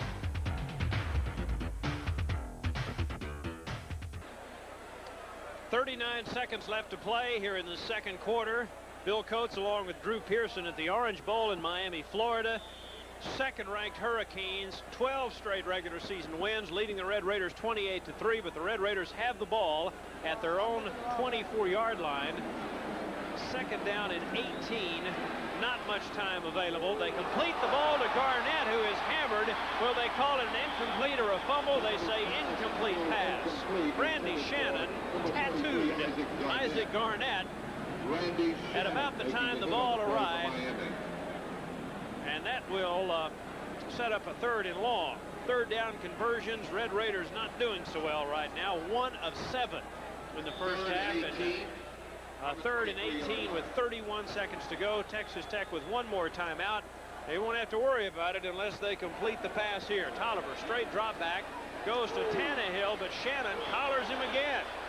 Gets nothing. And another punting situation with 21 seconds left to go, and Miami may still have a little bit of time to do something here. They will call timeout, as a matter of fact. Miami calls timeout. They want to conserve some time. 18 seconds to go. They lead by 25 points.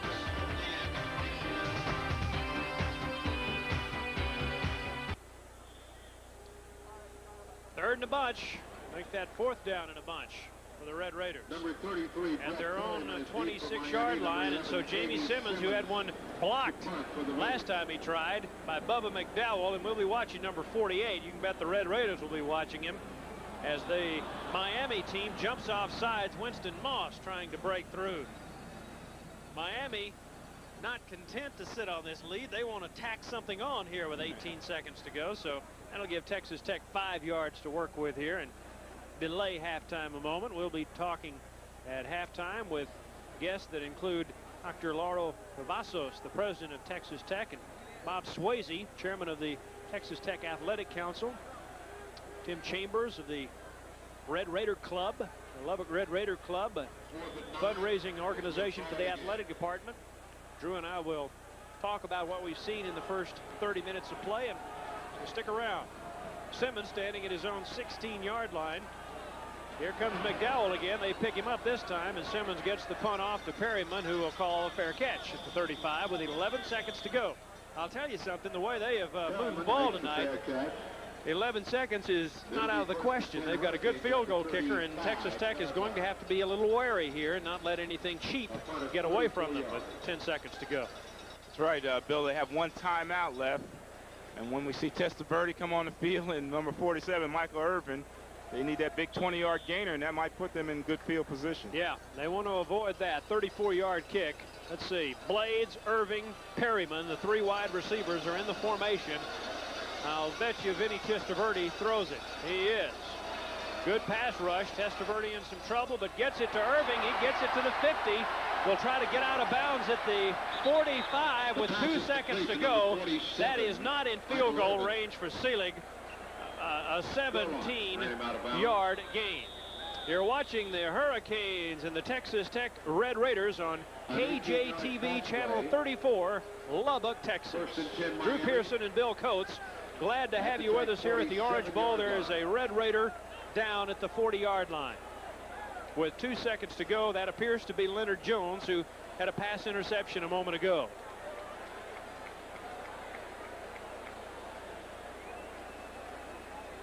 Irvin able to get out of bounds and give Testaverde one more chance to throw up a, there I use the word, Hail Mary to Drew Pearson. With 2 seconds to go before halftime here at the Orange Bowl. Irvin, 4 catches, 104 yards, and a touchdown so far tonight. 3 touchdown passes from Vinny Testaverde as you look at a concerned David McWilliams, who was very honest about this game coming in tonight. He and his coaching staff were as well. An opportunity for the Red Raiders to learn from an excellent football team, a team that's already where the Red Raiders want to be a couple of years down the road. As Leonard Jones walks off under his own power, and that's certainly good to see. Leonard is a senior from Fort Worth. They're going to try the field goal, a 64-yarder. Here is Mark Selig, who has never kicked one this long that I could find in my pregame preparation. No fake. Where's the wind blowing? It'll be well short of the mark, Drew. Wind was at his back, though. 63-yard field goal is short as the half end. And the half has come to an end with his missed 64-yard field goal. So after 30 minutes of play, Drew Pearson and I have witnessed an impressive show from the Miami Hurricanes. They lead 28-3.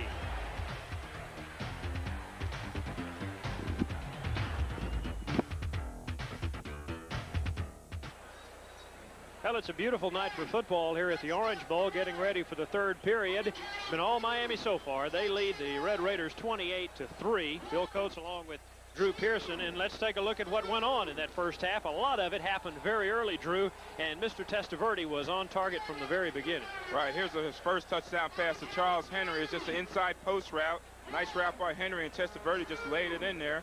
And there's Alonzo Highsmith, and watch this straight arm there, and he'll take it down the sideline. The big guy has some speed, makes it into the end zone, and that made it 14-0. He's a fullback. Miami. He's a fullback, right. And Testaverde once again gets that time to throw, and there's the interception for the Texas Tech Red Raiders. Merv Skurlock. Right. Skurlark with the interception. Another look at that. Well, that's a touchdown to Michael Irvin. And Testaverde again. Well, these receivers have nothing to do but catch the football when he lays it in there like that. No excuses when they're right there, huh? And Testaverde shows why he's a versatile quarterback. He bench presses 325 pounds, and that time he bench pressed a Red Raider and got in the end zone. Look at him juke the tackler there. That's the impressive thing. That's a move of a halfback, isn't it? Yeah, that's a great move. That's a nice move, and it showed a lot of power on that play and ran right through Leonard Jones. And this really hurt the Red Raiders late in the second quarter. Well, McDowell comes in untouched, and he just blocks the punt from Simmons. And those are the highlights for the Miami Hurricanes and kind of lowlights for the Red Raiders. Yeah, I was going to say, unfortunately, there are not many highlights to show from the Red Raider point of view. They had a 43-yard field goal from Scott Segrist, a good-looking drive that really Texas Tech, quite honestly, needed much more out of than a field goal. They've been into Miami territory 3 times in the first half. Just haven't been able to punch it in. Here's Keith Henderson, who once led the nation in kickoff returns. Has an opening, but only gets to the 20. Briefly, he had an opening, and a flag flies after the tackle. Now, it'll be interesting to see what they come up with here. Well, Miami has an excellent kickoff coverage team, and what the Red Raiders need to do is try to take that kickoff straight up the field and quit trying to, get to the outside with that kickoff coverage. Wow, flipping against the Red Raiders, and that'll set them back a little bit further. Testaverde passing in the first half was 14 of 21, 283 yards, 3 touchdowns. Billy Joe Tolliver, 10 of 24, 102 yards, no touchdowns. He was sacked once. Price and Tannehill, 2 catches each. Irvin had 4 catches, 104 yards for Miami. Highsmith, 4 catches, 103 yards for Miami. They had well over 300 yards of total offense, about 350 to 126 total yards for the Red Raiders. Those stats, sometimes the stats don't tell the story. There they do. Tolliver from his own 2-yard line, almost intercepted. That is the backup middle linebacker starting tonight, played the entire way. Bernard Clark. Travis Price, the intended receiver. Red Raiders lucky there. They have a great defense. They just don't get enough credit, but Miami does play outstanding defense. That time Tolliver threw the ball in the crowd. He should have never thrown that pass in that situation. Should have just waited and maybe waited till the receiver came open later. He had time to do that, but they're lucky they didn't get intercepted on that play. Our quarterback is Tolliver. Isaac Garnett, the fullback. In motion is Irvin Ferris. Draw play Garnett. Tries to circle out of the backfield, but Bill Hawkins is there to drag him down for about a 2-yard loss. Bill Hawkins, who is a starter on the defensive line, a sophomore from Hollywood, Florida, there to bring down Garnett, setting up a 3rd down and 13. The wide receivers, Eddie Anderson in the game, along with Travis Price. Tim Tannehill normally starts at the flex end. Wayne Walker, number 80, to open the second half. Along the line, David Stickles, Jeff Keith, Mike McBride, Chris Tanner, and Aubrey Richburg, the starting offensive line for the Red Raiders. Tanner's a good one, has his hands full against Jerome Brown. They run right over Tanner that time, get some of the yardage back, but not much. A conservative call by the Red Raider coaching staff there because they were pinned so deep in their own territory. Ferris not getting much, and here's a punting situation for the Red Raiders. Well, Miami's defense is starting to show their stuff. They were really tough in the first 2 games for the Hurricane against South Carolina and Florida. And they're going to make it tough for the Red Raiders the rest of this game, I'm sure. Those 6 sacks against Kerwin Bell are very impressive because he runs well, the Florida quarterback, but they nailed him last week. And Simmons, the punt off the side of his foot, downed at the 36 by Johnson. And Testaverde has a lot of field position to work with here. Just underway in the second half. 28-3 Miami leading the Red Raiders.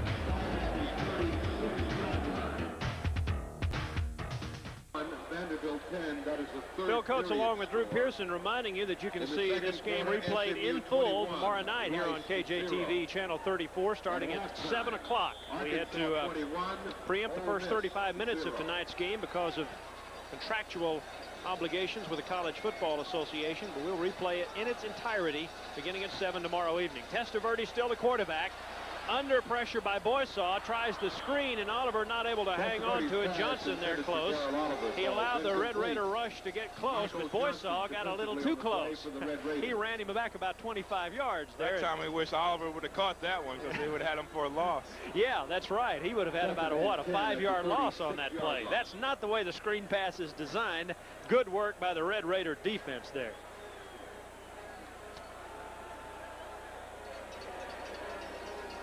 Second and 10, 13:23 to go here in the third quarter. I formation behind Testaverde.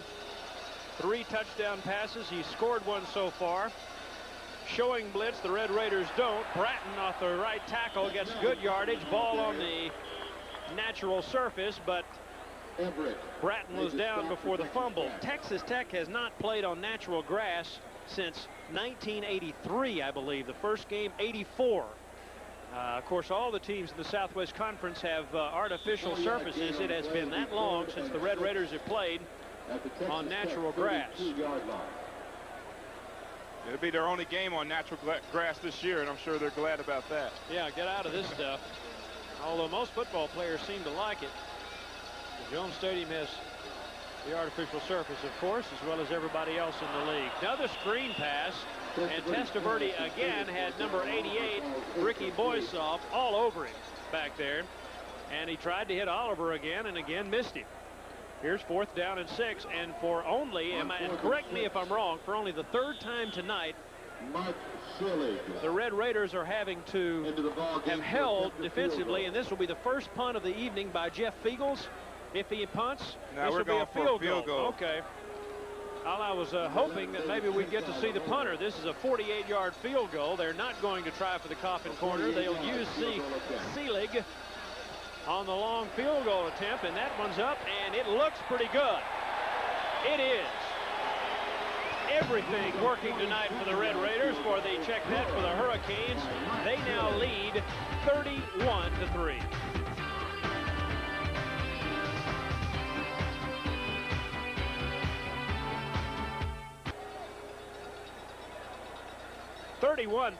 Miami leading the Red Raiders following a 48-yard field goal by Mark Seelig. Again, not much has failed tonight for the second-ranked Hurricanes. Again, the kicker. Hello, Lubbock. KJTV channel 34.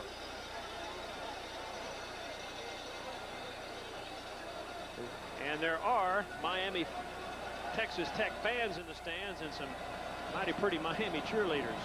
In fact, we have been admiring them all night long, Drew. You have, Bill. Oh, okay.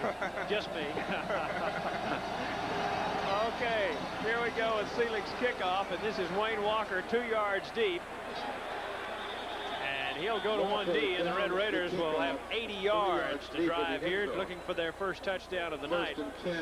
Pretty good kick by Seelig, considering he did that from his own 35-yard line. The rule change this year in college football says you do like the NFL. You kick it from your own 35. They're trying to bring the return back into college football. Remember, 2 years ago, they had a rule that said if you kicked it out of the end zone on the fly, the ball came to the 30. They didn't like that, so they're trying this now.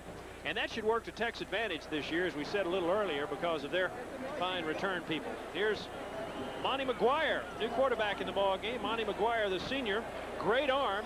He'll go to work immediately. All those picked off by Ellis, looking for Bruce Perkins. Don Ellis, a sophomore from Fort Myers, defending on Bruce Perkins, a junior from Lubbock, Coronado. Monty McGuire, a senior from Monahans.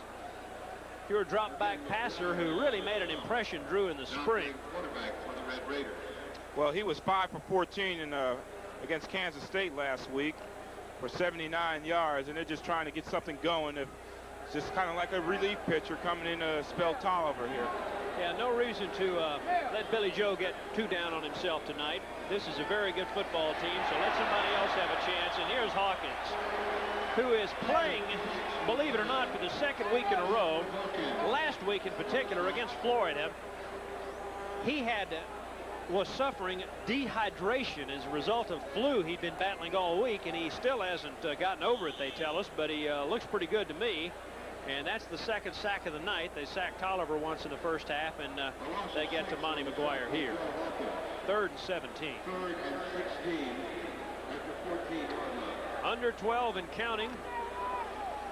Red Raiders need a big play, Bill. And Tyrone Thurman, yeah, and our buddy Tyrone Thurman hasn't gotten his hands on the ball tonight. Let's get it to the Papa Smurf. All right, let's see. He's looking that way, looks him off, though, and now wants to throw to the other side of the field. He's nailed again. This time it's Derwin Jones. Hawkins also in there on 3rd and long. Not even close. And here's another punting situation. And Jamie Simmons starting to get a workout. Well, that time the Hurricane defense rolled up on the wide receivers on the outside, and when they slow those guys up, McGuire doesn't get the time to throw in that pocket because they're of the Hurricane pass rush. They blocked a punt earlier, not here. Ball will bounce at the 50, and it'll get a decent roll for Simmons, and Perryman hit immediately by Eric Everett. And they get to the 49-yard line before the Red Raiders drive him out of bounds.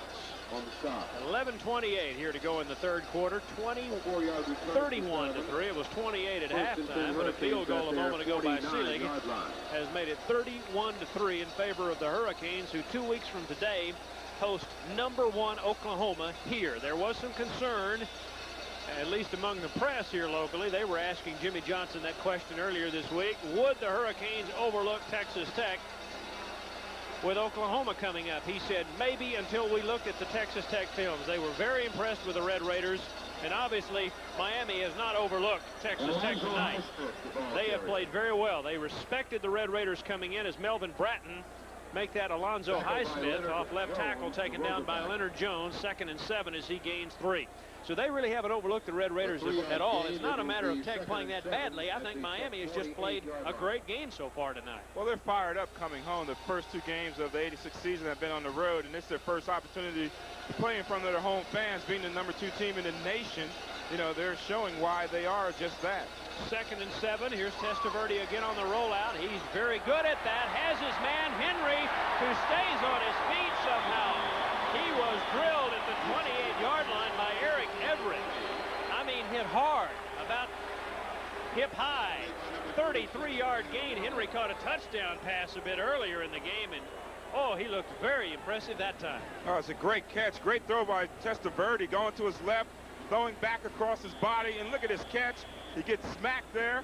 He stays on his feet. That's the incredible part of the play.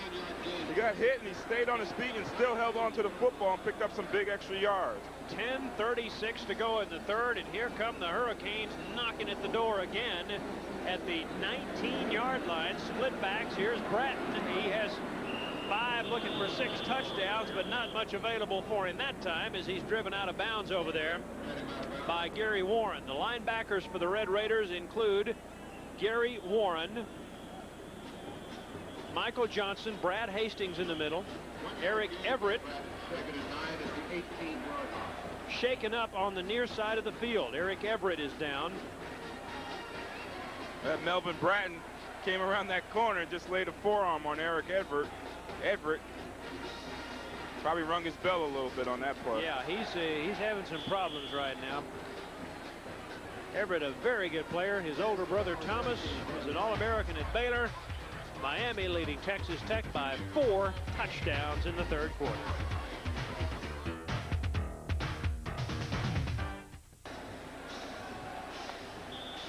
We've been given some scores from around the Southwest Conference. We'll pass those along to you a bit later on in just a moment. It's 2nd down and 9. Hurricanes knocking at the door.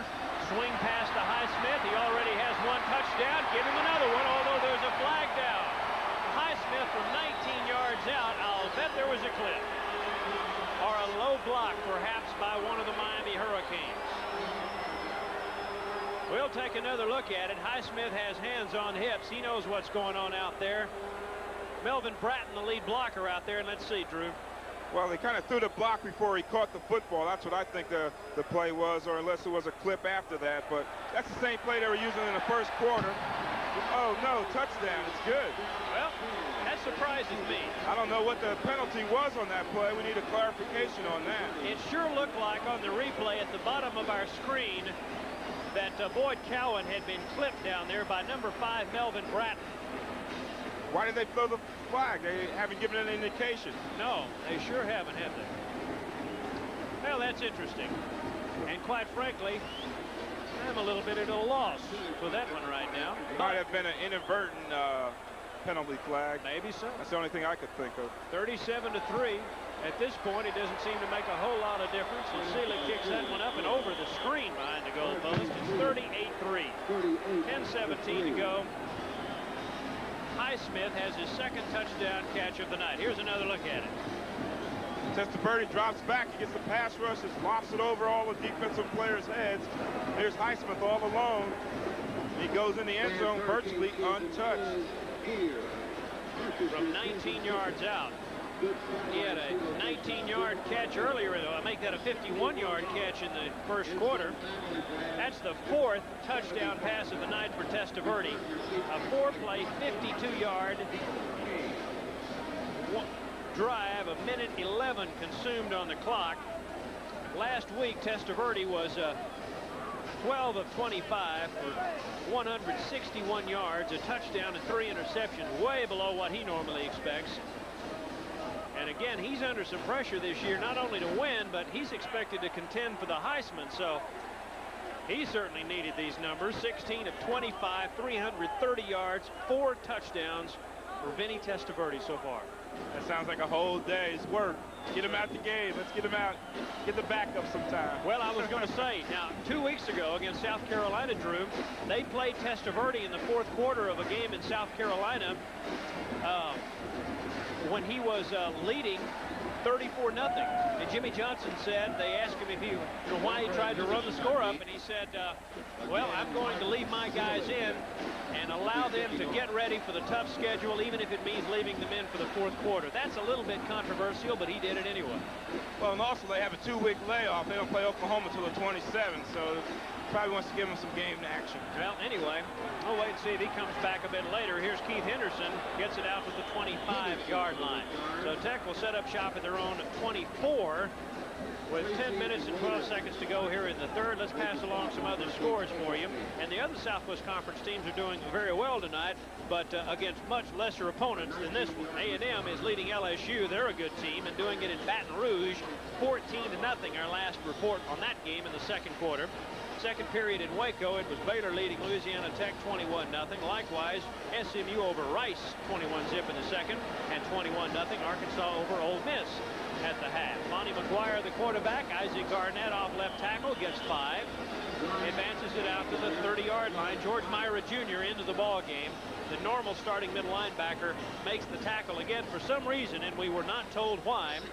He did not start tonight. He is the son of the former All-American George Myra Sr. Veteran football fans back in Lubbock will probably remember Myra as a quarterback here and in the NFL and in the Old World Football League for a few years. 9:40 to play in the 3rd, 38-3. Bill Coates and Drew Pearson with you. Happy to be here, looking for something positive for the Red Raiders here in the final quarter and a half, and they get good yardage from Clifton Winston. And that'll set up a 3rd down and make that a 1st down. I believe did Texas Tech move the stick? Yeah, I think they did. That's going to be a 1st down Red Raiders. Good job there. A 4.5-yard gain for Winston. And they continue to march the football here. Look at that stat. Well, that's important, Bill, because we know how much the Red Raiders attack, offensive attack, depends on their passing ability. And they haven't had the production today with only 102 yards to this point in the passing game. Monty McGuire will try to add to that, looking for Tannehill, who had it for a moment. But Kevin McCutcheon, the senior strong safety who's playing in place of the injured Selwyn Brown tonight, who's out with ankle problems, separates him and the ball at the 45-yard line. Well, that Tannehill's been taking some tough shots tonight. They're laying that ball out to him. He's trying to make the effort to catch the football. He's a former quarterback, so he knows that he has to get that ball down, and he's making every effort to try to catch the ball, but these Miami Hurricanes are really tattooing him. 8 receptions for 82 yards last week against Kansas State. McGuire again. Good protection. Goes out in the flat for Price, about 25 yards downfield, and the other flex in, not able to hang on. He made a good effort for it. Same play, Bill. Yeah. Same play, just a different guy. Not a bad idea. Go to the same place again. Well, it's open. They just got to get that ball into it. They're not executing. The play is there.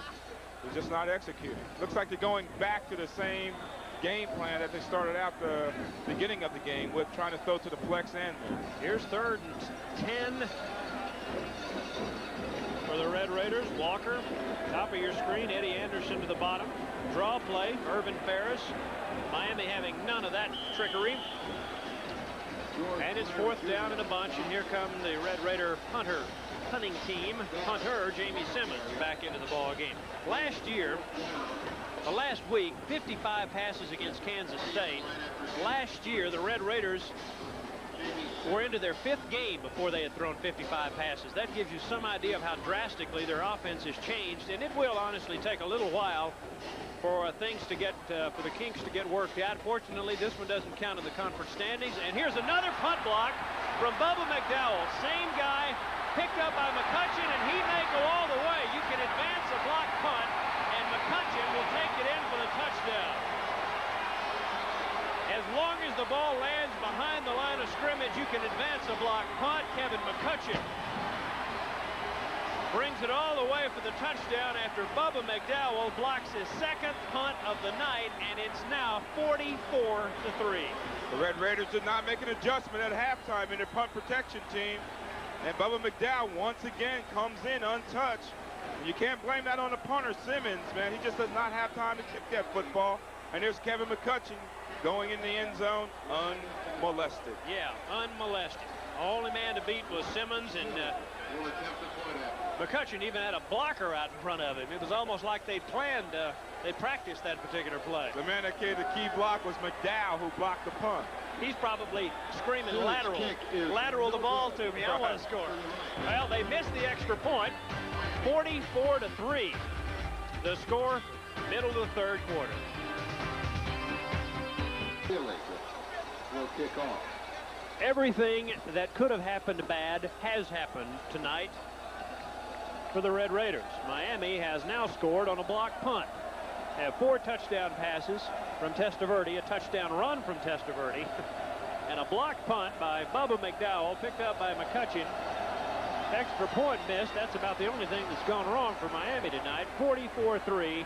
Selig's kickoff carries Wayne Walker about 6 yards deep.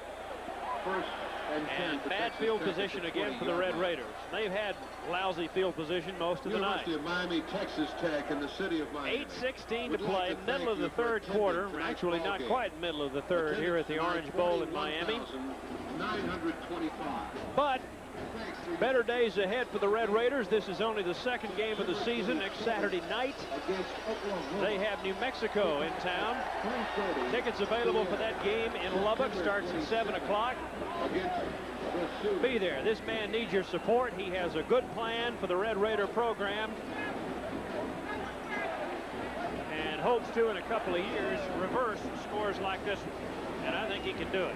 Here's Monty McGuire out into the flat, and boy, Miami, man, they smell blood right now, Drew, and they're just laying the wood on the Red Raiders. Well, they certainly are. Their defense is really playing heads up. Again, they're only rushing 3 guys, and everybody else is dropped back in the secondary. They know the Red Raiders have to throw the football, and there's just no room. Even if they do make the catch, there's no room to to advance the ball after they make the catch. I do like Irvin Ferris, 5'11", 220 pounds, out of Fort Worth's Trimble Tech High School. He hung in there that time, and even though he took that shot from Darrell Fullington, he hung on to the ball. 2nd down and 5. Man in motion is Ferris, who has been busy tonight. And the fumble in the backfield, that is Garnett. Miami falls on it. They have it again. Isaac Garnett, I believe, was the ball carrier. Check that, Clifton Winston. And he was nailed by Winston Moss. Well, Bill, you know the name of the game is field position, and the Red Raiders haven't had field position all evening, and that's all Miami's has had, and it's because of turnovers like that, either the fumbles or the interceptions, that have made the difference to this point as far as the field position is concerned. That's Evan Ferris on the fumble right there, and the Miami Hurricanes are all over that ball. Okay. Well, is it still Testaverde? Yep. He's trying to pad his stats now. 4 touchdown passes already, and it's the 25-yard line. The Red Raiders a little bit mad right now, a little bit frustrated. Their pride hurt, and they sacked Melvin Bratton for a 7-yard loss. Well, they're showing like that. Yeah, they're showing some pride now, and that's what you got to play for in this situation. You're down 44-3, and there's really no chance of you to get back in the football game. But you kind of learn from experiences like this, and of course, not laying down in a situation like this is something that could be positive for your football team in the long run. Absolutely. The backup left tackle, we'll try to talk about him in a little bit, is 6'8". The Miami backup tackle, number 78. He's a former basketball player. Testaverde looking to throw on 2nd down. Has Perryman at the 25-yard line. Nope, incomplete. Ball hit the ground. Well, Miami's still throwing the football. I like to see him just run it. They got 2 great backs in Bratton and Highsmith. Let them get some work. We know what Testaverde can do. Yep. But again, I guess, Drew, when you've got a publicity machine trying to get you a Heisman Trophy, and you see the opportunity to pad your stats, it seems like that's what they're trying to do right now. Well, that's what they're trying to do, and that definitely was not a catch. The ball hit the ground. Here's another ISO. That's what we used to call a zoom route. Come inside and try to make the catch for a short gain, but it hit the ground first. 3rd and 18. I'll bet Texas Tech has a good rush here. They do. But Testaverde able to scramble. He's got a man wide open. Perryman out of bounds at the 10-yard line. Had his foot out of bounds. Well, Testaverde, he sets up. He feels a little pass rush. This was what makes him a good quarterback, because he can get out of that pocket, and he throws very well on the run. But the receiver that time, Perryman, was out of bounds. Lack of concentration on Perryman's part. He should have known where that sideline was, felt it a little bit, and not make the catch out of bounds. He's wide open. You worked with a quarterback who could hit you on the sideline pretty well. Roger and you had a little I don't know, it was you could just sense each other, couldn't you? Yeah, we had a good feel for each other, and that came with a lot of hard work. That's something that just didn't happen. A lot of hard work, and it paid off in our timing. Well, maybe it will in the long run for the Red Raiders as they get their passing game together.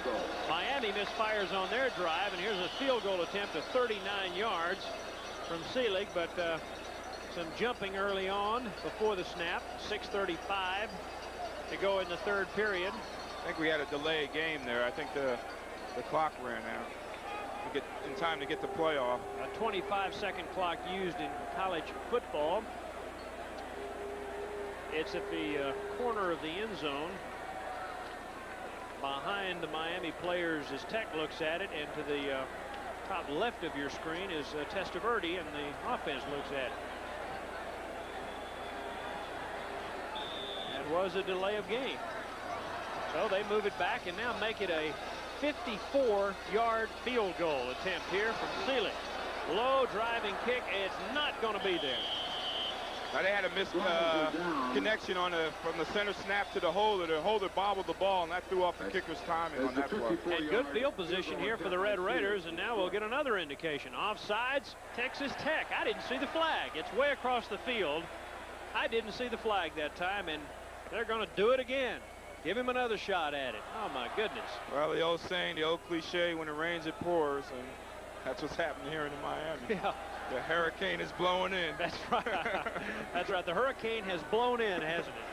That's right. Hurricane Testaverde has swept through the Orange Bowl tonight. You can see on that replay that the holder fumbled the snap, and they're getting another shot at it. Hurricane Vinny put out the storm warnings. This is a 49-yarder, and Seelig will get another crack at it. That one's up, and that one may be through. It will be. Oh, just cleared. 49-yarder. He misses one. They call a penalty. He comes back and kicks another one, and it is now 47-3. Miami leading the Red Raiders.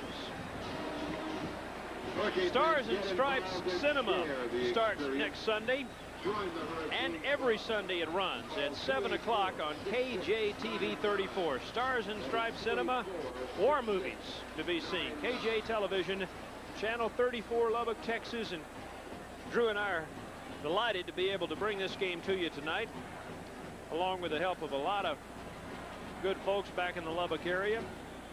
The home of KJTV, Channel 34, Lubbock, Texas.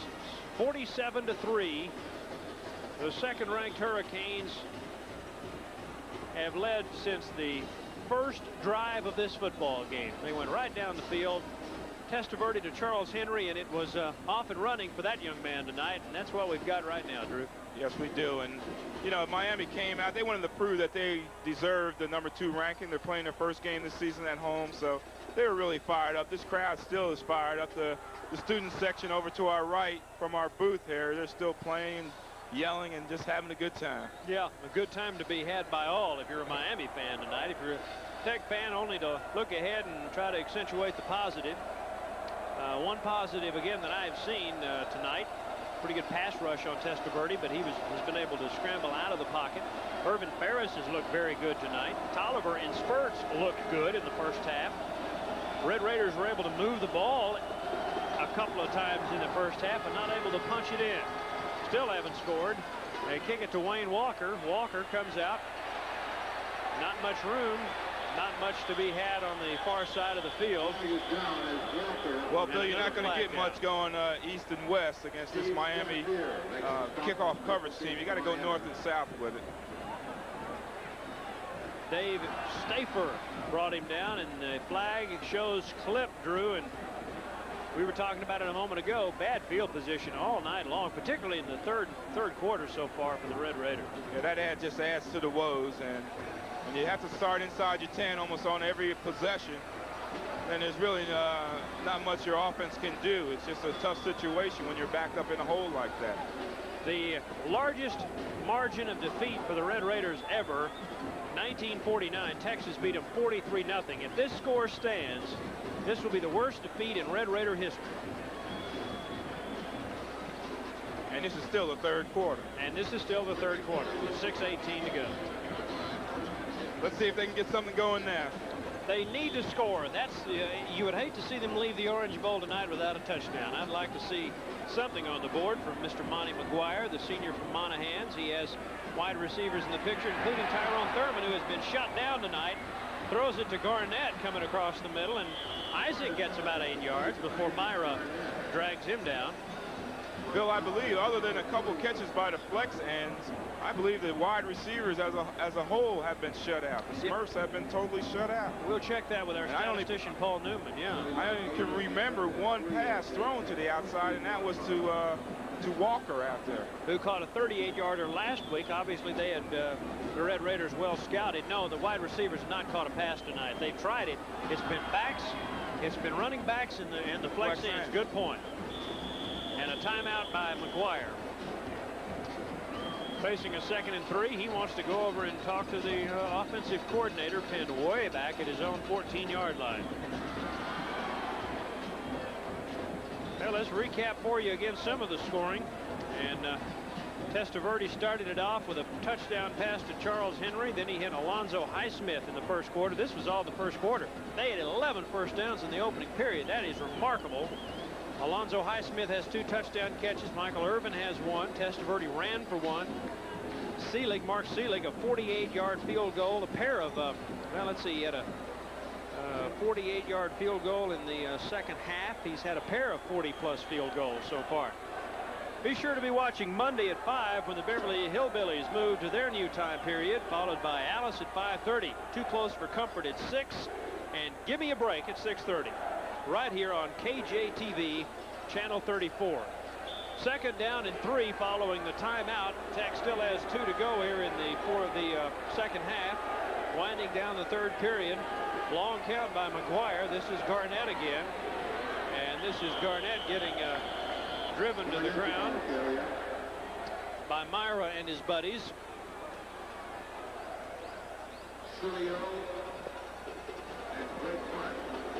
Dan Cilio, number 93, also in on the stop. A walk-on here, earned a scholarship after playing briefly at both Maryland and the University of Cincinnati. Couldn't make up his mind where he wanted to be, so he finally came south. Must have liked the he'd have to like humidity to be here, wouldn't he? Yeah, he likes that Miami Vice. I guess so. In fact, they even have, it's funny, they have the theme song from Miami Vice as a background on their recruiting film here at the University of Miami. They've tried to capitalize on Don Johnson. Uh-oh. Interception. McGuire throws it right into the arms of Bubba McDowell, who scores. Bubba McDowell is the guy who blocked the 2 punts. He didn't get to score on either one of them, but he intercepts the pass here and returns it for a touchdown. Well, Bubba McDowell's playing a heck of a football game. The receiver that time fell down. He was bumped on the play. I think it was Tannenhill. Miami Hurricane defender bumped him on the play. He fell down, and that just left the ball out there for anybody to grab. And McDowell said, hey, I'm going to take it. And watch this dive in the end zone. Give him a 9-8 on that dive. A la Herschel Walker Monday night against the Giants. And there's this Smurf Thurman. He's just taking that receivers to the outside. Look at that chuck by McDowell on Thurman. McDowell just takes it in. A la Herschel Walker. That's right. That looked like Herschel on Monday against the Giants. And this looks like a rout. 54-3. 4:56 to play in the third quarter.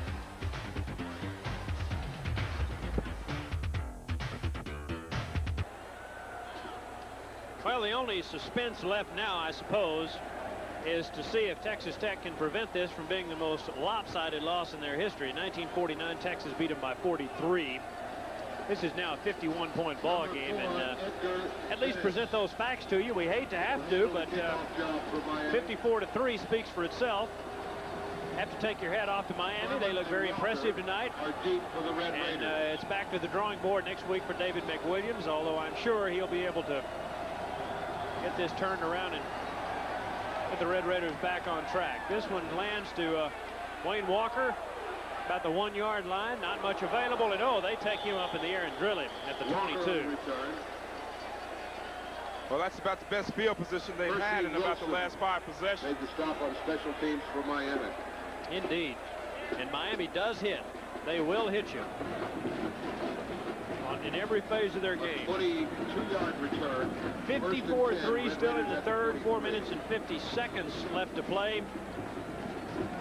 And a lot of substitutes in the ball game now for the Miami Hurricanes. We will give you some of them, and some of them we will ignore and concentrate on the Red Raiders and some of the new personnel that maybe you'll see. Monty McGuire throwing, and he finally has a wide receiver. That's Eddie Anderson. First pass of the night to a wide receiver. First completion of the night. Anderson had 7 catches last week. That's his 8th of the season. Drew? Well, Anderson lined up inside. That's where they've been lining the flex end up on this particular pass route. It's the same route they've been running all night, trying to take advantage of that cover 2 zone where the cornerback rolls up, the safety covers deep, and that time it worked for him. Basil Proctor into the defensive backfield for Miami there to make the stop. Another first down. This is McGuire. Dropping this time. Out into the flat to his freshman tight end, Kevin Sprinkles. They really like Kevin Sprinkles. He has a first down. The Red Raiders will move the sticks again. This Sprinkles is 6'5", 220 pounds. He is a true freshman, only 2 of them playing. He's from Troy, Texas. Jamie Simmons, the punter, is the only other true freshman playing, and that's a pretty big target, Drew. Oh, yes, it is. And that time they took the wide receiver, ran him deep, and had the tight end. And that, in a passing attack, it's either the tight end or the flex end in that position. That time it was a tight end. He took it for an out route for the gain in the first down. John Mize really likes Kevin Sprinkles as the tight end of the future here at Texas Tech. Maybe the tight end of the present. He started tonight. Ferris on first down, nothing available to him that time. Again, Myra and others there to bring him down. Don Ellis checking into the ball game. Victor Morris, we've called his number already once tonight, also in on the stop. Doug McFadden into the backfield along with Darrell Fullington and Basil Proctor, the 4 deep men. Randy Shannon, a linebacker. Bubba McDowell, that man, is playing an outside backer position. McGuire with 1 back. Heavy rush. Derwin Jones misses him. Being flushed out of the pocket here by a Miami Hurricane, and Monty McGuire showing a little scrambling ability. He's not known for that. He's very close to the first down. Should have it, a 10-yard gain. Greg Mark providing part of the pass rush there, Drew, but McGuire looking like Testaverde there.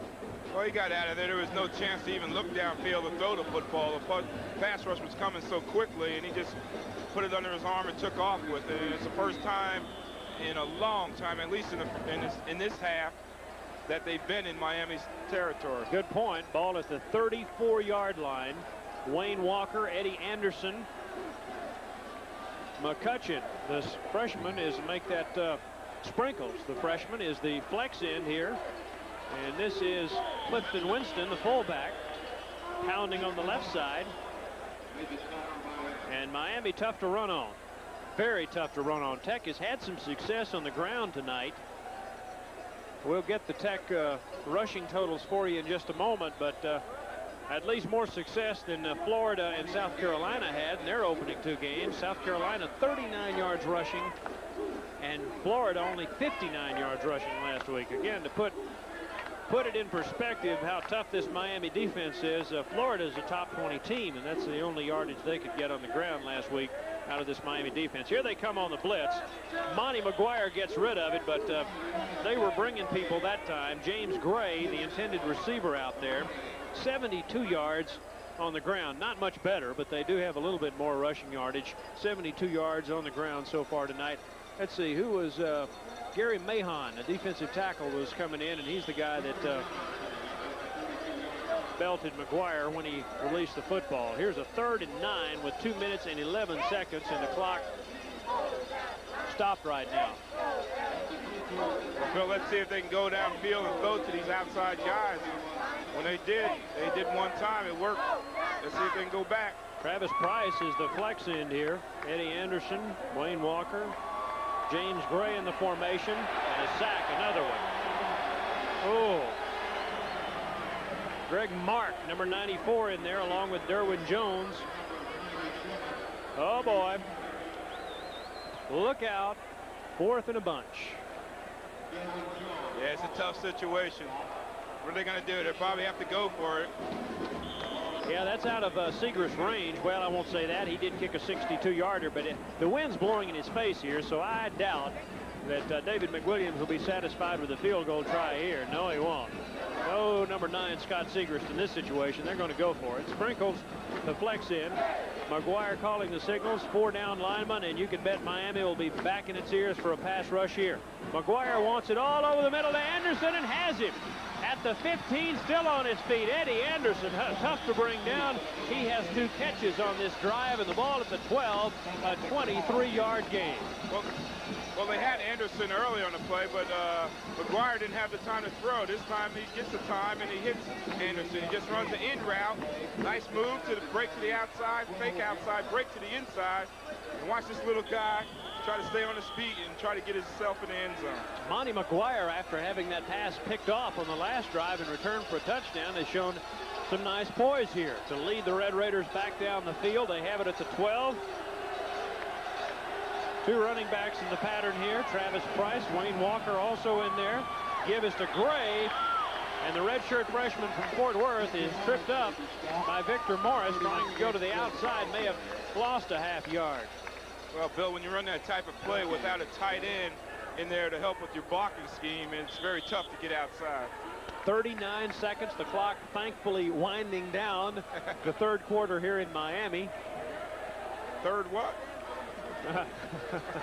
Yeah, I was going to say, I bet, well, the Red Raiders want to have a fourth quarter. I think they have something to prove, I think, in the fourth quarter. They'd like to get a couple of touchdowns, and so they would happily take these final 15 minutes. And here's a nice pass to Sprinkles. Look at him drive for the touchdown. Right, great play by Sprinkles. Miami Hurricanes thrown all over the field that time, and a star is being born at Texas Tech. Kevin Sprinkles, only a freshman. Remember that name. He played last week. As we isolate Kevin Sprinkles out of the backfield, broke 2 tackles. That was a nice play. They've been running this play all day, either with the flex end or the tight end. This time it's with the tight end. Here we are from behind the quarterback. Nice pass by McGuire to give it to Sprinkles so he has a chance to turn it upfield. And it's all Sprinkles from that point. He just bowls his way into the end zone. And they'll go for 2 here. Red Raiders will have it at the 3-yard line of Miami, as is standard for 3-point conversions, and they'll try to tack on 2 here. McGuire will loft it up for Wayne Walker. Well, not a touchdown, but a 2-point conversion. So McGuire throws the touchdown pass to Sprinkles and the 2-point conversion to Wayne Walker. And with 8 seconds to play here in the third, it's now 54-11. Nice execution on that extra point. I know it's only for two points, but it was nice execution by McGuire and Wayne Walker. Nice catch by Walker. First time he's touched the ball as a receiver tonight, Drew. We mentioned that a moment ago. That drive took 9 plays and they went 77 yards and used almost 5 minutes, 4 minutes and 42 seconds on. Good drive by the Red Raiders. That's encouraging. And there was a drive where they mixed the run and the pass. That's the kind of drive that David McWilliams is looking for. Yes, sir. He needs about 6 more of them tonight, but something to build on for next week when New Mexico visits Jones Stadium. Remind you again, 7 o'clock kickoff. Had 37,000 at Jones Stadium last week. They'd like to fill it up next Saturday night. And there are still tickets available, so be sure and stop by the Red Raider Athletic Department and other places around town and pick up your football tickets for next Saturday night. Red Raiders were 3-0 in non-conference action last year, finished 4-7. They'll be 1-1 after tonight, and then look to rebound next Saturday. Here's Segrist's kickoff. Haven't seen much of Segrist kicking off tonight. J.C. Penney. Here he goes. Flag down. He's out to the 36-yard line. Flag way back downfield. As Monty Melcher makes the stop. Haven't seen much of J.C. Penney as a running back tonight. I don't know if we've seen him at all. I've seen him on a couple of kickoff returns. And they called the penalty against Miami. You can almost expect that to happen on a kickoff when, as they wind down the third quarter, that's the end of 3. They'll mark this penalty off and then change ends of the field, I guess. Before they change ends of the field, as a matter of formality, I guess the referees will mark it off. And while they do all of that, we will take a break. That's the end of the third period. Look at that score, 54-11 Miami.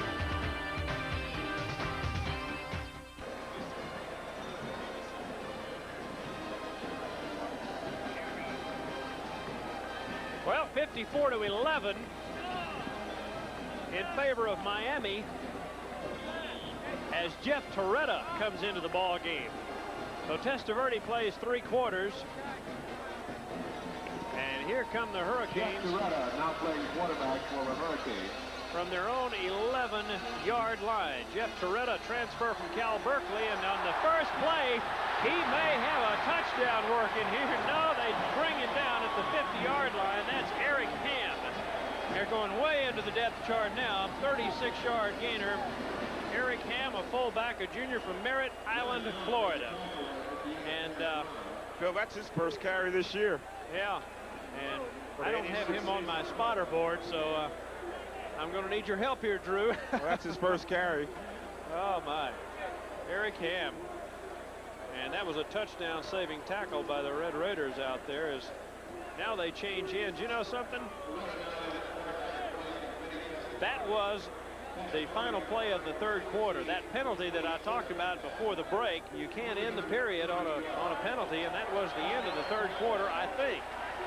So what they'll do is that you can't end the period on a penalty, so that was the final play actually in the third quarter. For 41 yards. And so now we begin the fourth period. Even though there was no time showing on the clock, they allowed the Miami Hurricanes to run their play. And here's Texas Tech on defense as they just exchange sides of the field. And now the Hurricanes go the other way. And Jeff Torretta, who spent the early part of his college career at University of California before transferring here, gives to J.C. Penney, who gets 5 yards into Red Raider territory. So Torretta, who was 0 of 2 last week, or in his first game at South Carolina, 1 interception, is now quarterbacking the Hurricanes. Through 3 quarters, Miami had 407 yards of total offense, 330 of that through the air. Drew, Tech had 251 yards, and Testaverde finishes 16 of 27, 330 yards, and 4 touchdowns. Torretta's number 13, and his running back, again, J.C. Penney, 5'8". Penney's a 180-pound junior from Youngstown, Ohio.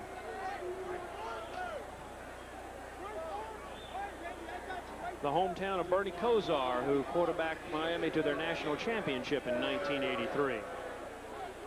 They've had a history of good quarterbacks in this University of Miami football program. Of course, Bernie Kosar, Jim Kelly, and way back, if you can remember this, Bill, George Myra. Yeah. Whose son's now playing, old enough for him to be playing now. Throw over the middle is incomplete by Torretta. You know, it's interesting. The quarterback coach here at Miami in the early part of Testaverde's career was Earl Morrill, who was fine play. The first punt of the night coming up by Jeff Feagles. But anyway, Earl Morrill was here for several years as the quarterback coach.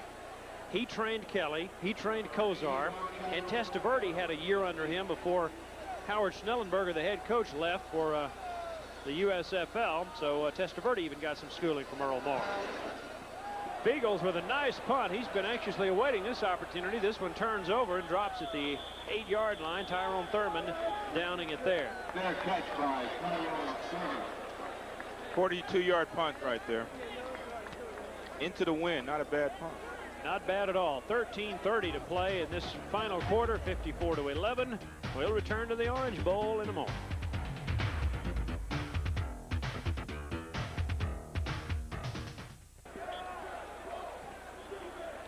.33 to play in the fourth period. Bill Coates, along with former Dallas Cowboy All-Pro Drew Pearson, here tonight at the Orange Bowl.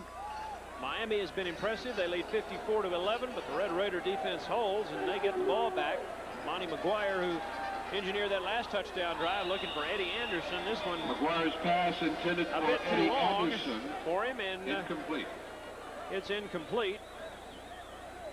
As Basil Proctor, they're on coverage. Hurricane Club members, you're welcome to attend. Well, Bill, there's that bad field position once again. They're starting this drive on their own 8-yard line, and that's the way it's been throughout this football game. We hate to keep bringing that up, but it's very tough to get your offense going when you have that type of field position. Bill, Monty McGuire is 6 for 13 with 86 yards, 1 interception, and 1 TD. And 1 TD, one nicely done TD. Kevin Sprinkles. Great drop by McGuire. Almost intercepted and caught by Wayne Walker. Nice job. Had Bobby Harden in the way out there, and Walker with one hand went up and got that one. We're talking about concentration for a wide receiver. That's what you have to catch the football. McGuire throws this ball. It gets tipped by a Miami Hurricane right there, and watch this concentration. One hand. Looked like he had the big glove, big first baseman's glove on that play. Walker had 2 catches last week for a 25-yard average, including a 38-yard touchdown pass. First time he's actually touched the ball, other than that 2-point conversion a moment ago tonight, and this one tipped away from Eddie Anderson by the Hurricanes, Darrell Fullington. McGuire almost on target, but good defensive work out there by the Hurricanes. Well, the Hurricanes keep running that inside guy to the outside. I mean, the Red Raiders keep running that inside guy to the outside. I like to see him fake it to the outside and come across the middle with that. It might be there. Yeah, 2nd and 10. Well, let's look for that. Walker, Anderson, Sprinkles, and James Gray, number 31, top of your screen in the slot. Lone running back, Isaac Garnett. They flush Monty McGuire out of the pocket. He becomes a scrambler again and is down on the other side of the field. Hit hard over there, and you could tell immediately that he wasn't going to get up real quickly from that shot. Ernest Parrish put it on him, and so Monty McGuire is down. The other Red Raider quarterback is the former starter Aaron Cassee, number 15, and he is here tonight, isn't he? Aaron Cassee is here, but McGuire is down on the field, and we'll see who they bring in. It'll most likely be Scott Toman if they need a 3rd-string quarterback. A lot of times, Bill, when your leg gets bent under like that and looking at the knee, it's usually the knee injury. I saw Billy Sims go down like that. He just got tackled high. His leg went under him and ended his career. Let's hope it's not that serious for Monty McGuire. Nobody likes to see this sort of thing happen on either side of the field. That leg just got tucked under him, and the Miami Hurricane defender just fell on top of McGuire. And boy, that's going to hurt for a while. Yeah, that doesn't look good. We won't make any judgments from up here, but that does not look encouraging as Monty McGuire sits down. But as his touchdown pass, the only touchdown of the evening for the Red Raiders, and Billy Joe Tolliver is back in the ball game. So after a long rest, Tolliver under heavy pressure, being flushed out of the pocket. He'll throw it up for grabs and no good. Way short of the mark. Harden, the defender out there, number 39, along with Ernest Parrish, who was providing the pressure from his right end position. And on 3rd and long, well, 3rd and 3 actually, they try the pass, and it's now 4th down and 3, and a punting situation upcoming as Chris Burns will get his shot. Simmons perhaps a little gun shy now after 2 blocks, and they'll give Chris Burns a chance to punt here. Burns is a sophomore from Vernon.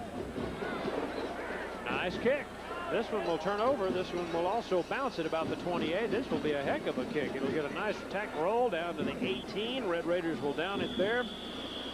And with 12:05 to go here in the 4th quarter, the ball changes possessions. Miami leading the Red Raiders by 43 points.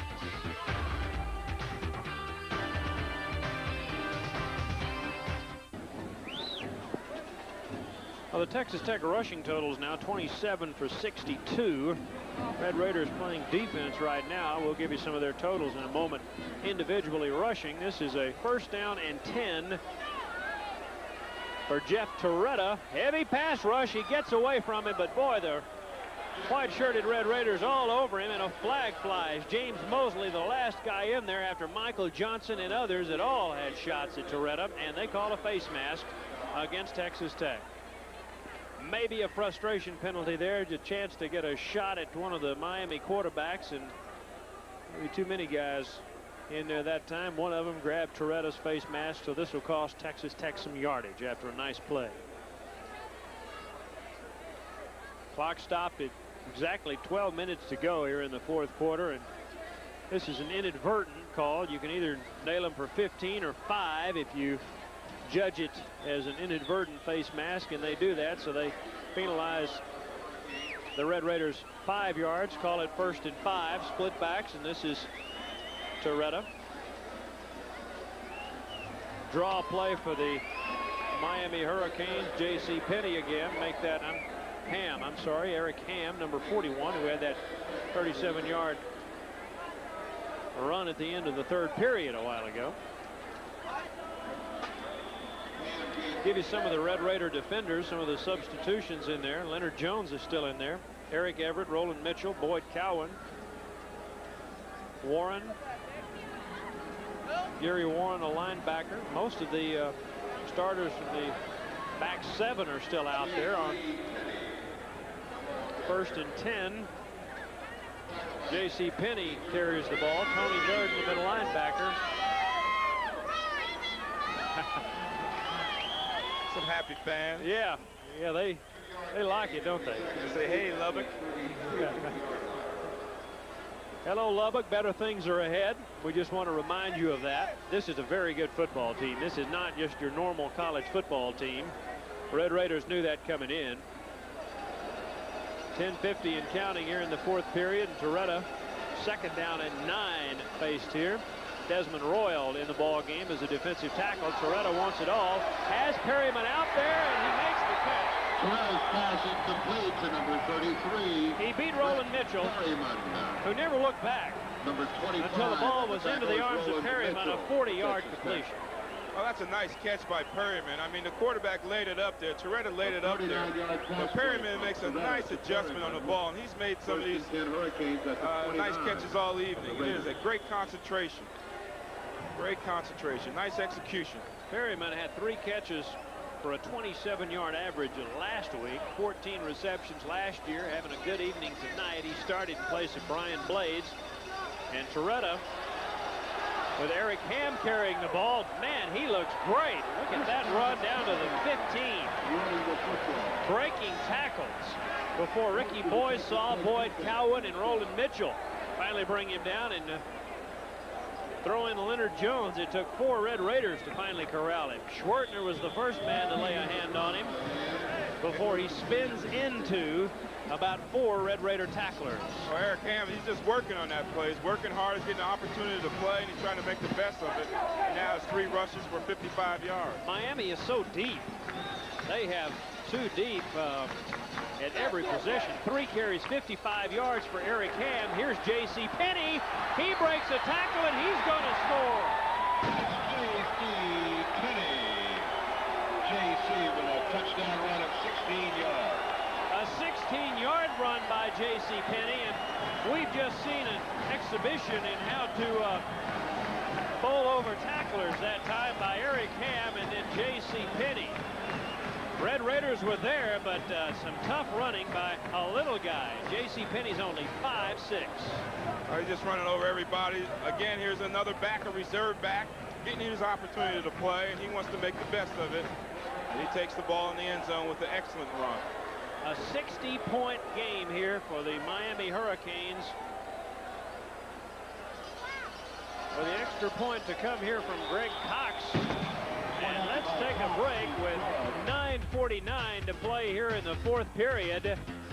This one's out of hand. 61-11, Miami leading Texas Tech.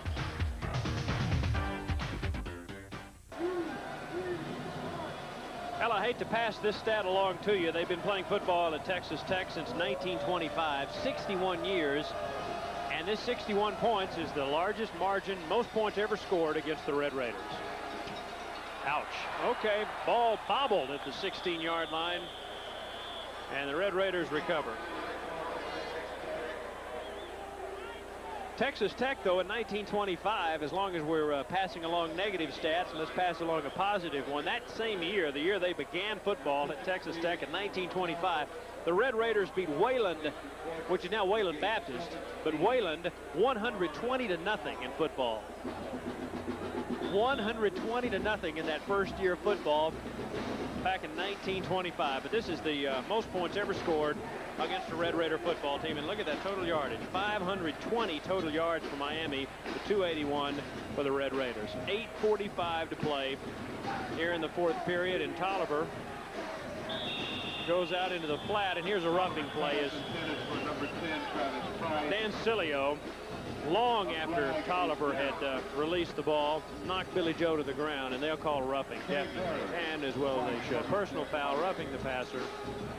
That will give the Red Raiders a first down, and I'm sure Billy Joe Tolliver would love to get a touchdown pass here, lead a touchdown drives. He needs it as a confidence builder with 9 games to go. Red Raiders still believe they have bowl potential, would like to get a winning season in, and Tolliver will be looking to score here, and this will help him along the way, maybe. Drew, I've enjoyed working with you tonight. We've got a long way to go here in this ball game. Some time for Texas Tech to do something, but it's been an interesting night. It certainly has. But I think these Red Raiders will be all right. This is just a good team they ran into, and they're a fired-up team when they came in here. And, I'm I certainly don't think this is an indication of what the season's going to be like for the Red Raiders. Or particularly the future with McWilliams as the coach. This is David Sprinkles, number 83 again. Sprinkles, a good-looking young player. If they would keep recruiting guys like him, it won't take long before some of these scores will be reversed in Texas Tech's favor.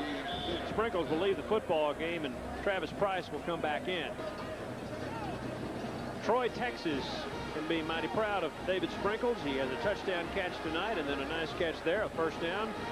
Check that, a second down 3 as they gain 7. Second and 3 with 8.5 to play. High formation behind Billy Joe Tolliver.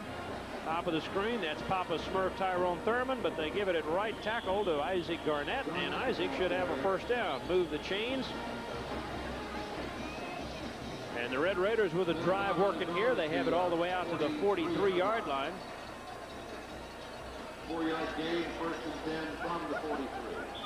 Paul, if you get a chance, work up some individual rushing stats for Texas Tech for me, please. Paul Newman, our statistician, has done an excellent job tonight. He's had a lot to keep up with, too. Over 500 yards of total offense for University of Miami. First and 10 with 8 minutes to go here. Tolliver, long count. Looking to throw, play action. Wants it all. Has a man out there, Bruce Perkins, but it'll be picked off. Nope. Dropped by Miami's defensive back down there, Doug McFadden.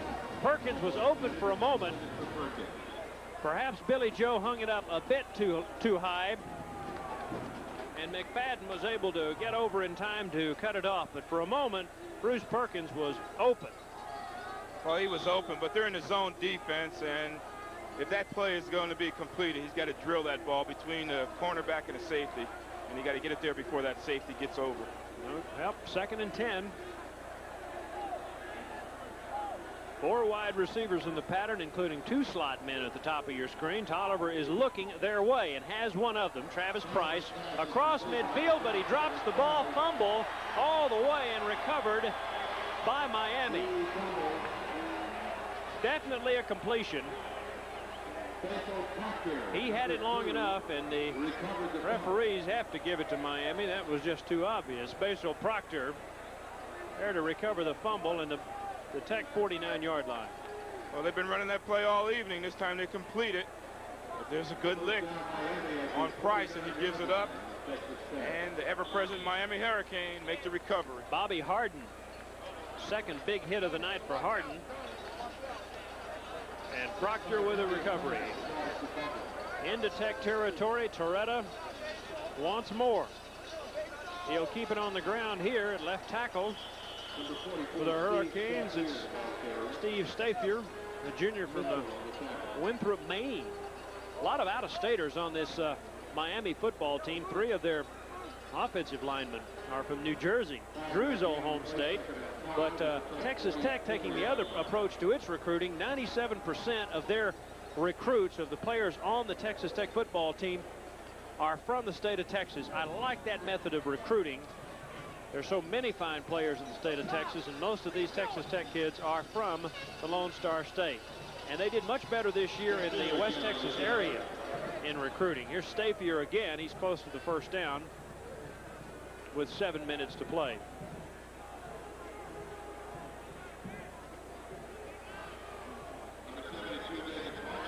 Third and 1.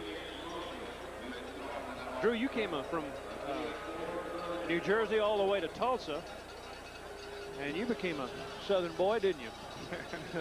Still, that's right. I'm a Texan now. I've been in the Dallas area for 14 years, so I'm a Texan for sure. Tulsa played. Here's a first down carry by Miami. Tulsa played. You and I were talking yesterday on the plane. Tulsa and Texas Tech have had a long-standing rivalry. You played in Lubbock one time. What, about, you tell me when? Yeah, it was about 1971. We played the Red Raiders there at the University of Texas Tech. And we were very excited about playing the Red Raiders, and they did a job on us, much like the Hurricane is doing right now on the Red Raiders. It was 35-18 that night. 35-18? Painful memory for you, Drew. How many did I catch? I don't know. Here's trouble for the Hurricanes way back to the 40. Red Raider penetration nails Cleveland Gary back at the 40-yard line. We mentioned him earlier. Cleveland Gary is a transfer from the University of Georgia. He played one season at Georgia, gained over 200 yards rushing, and decided to transfer here. I'm sure Jimmy Johnson's happy to have him. He's a very talented young man, but the Red Raiders hotly pursuing at that time on defense. Gary Warren checks out of the football game, and the linemen here include Troy Hennington, number 94, Ricky Boysaw,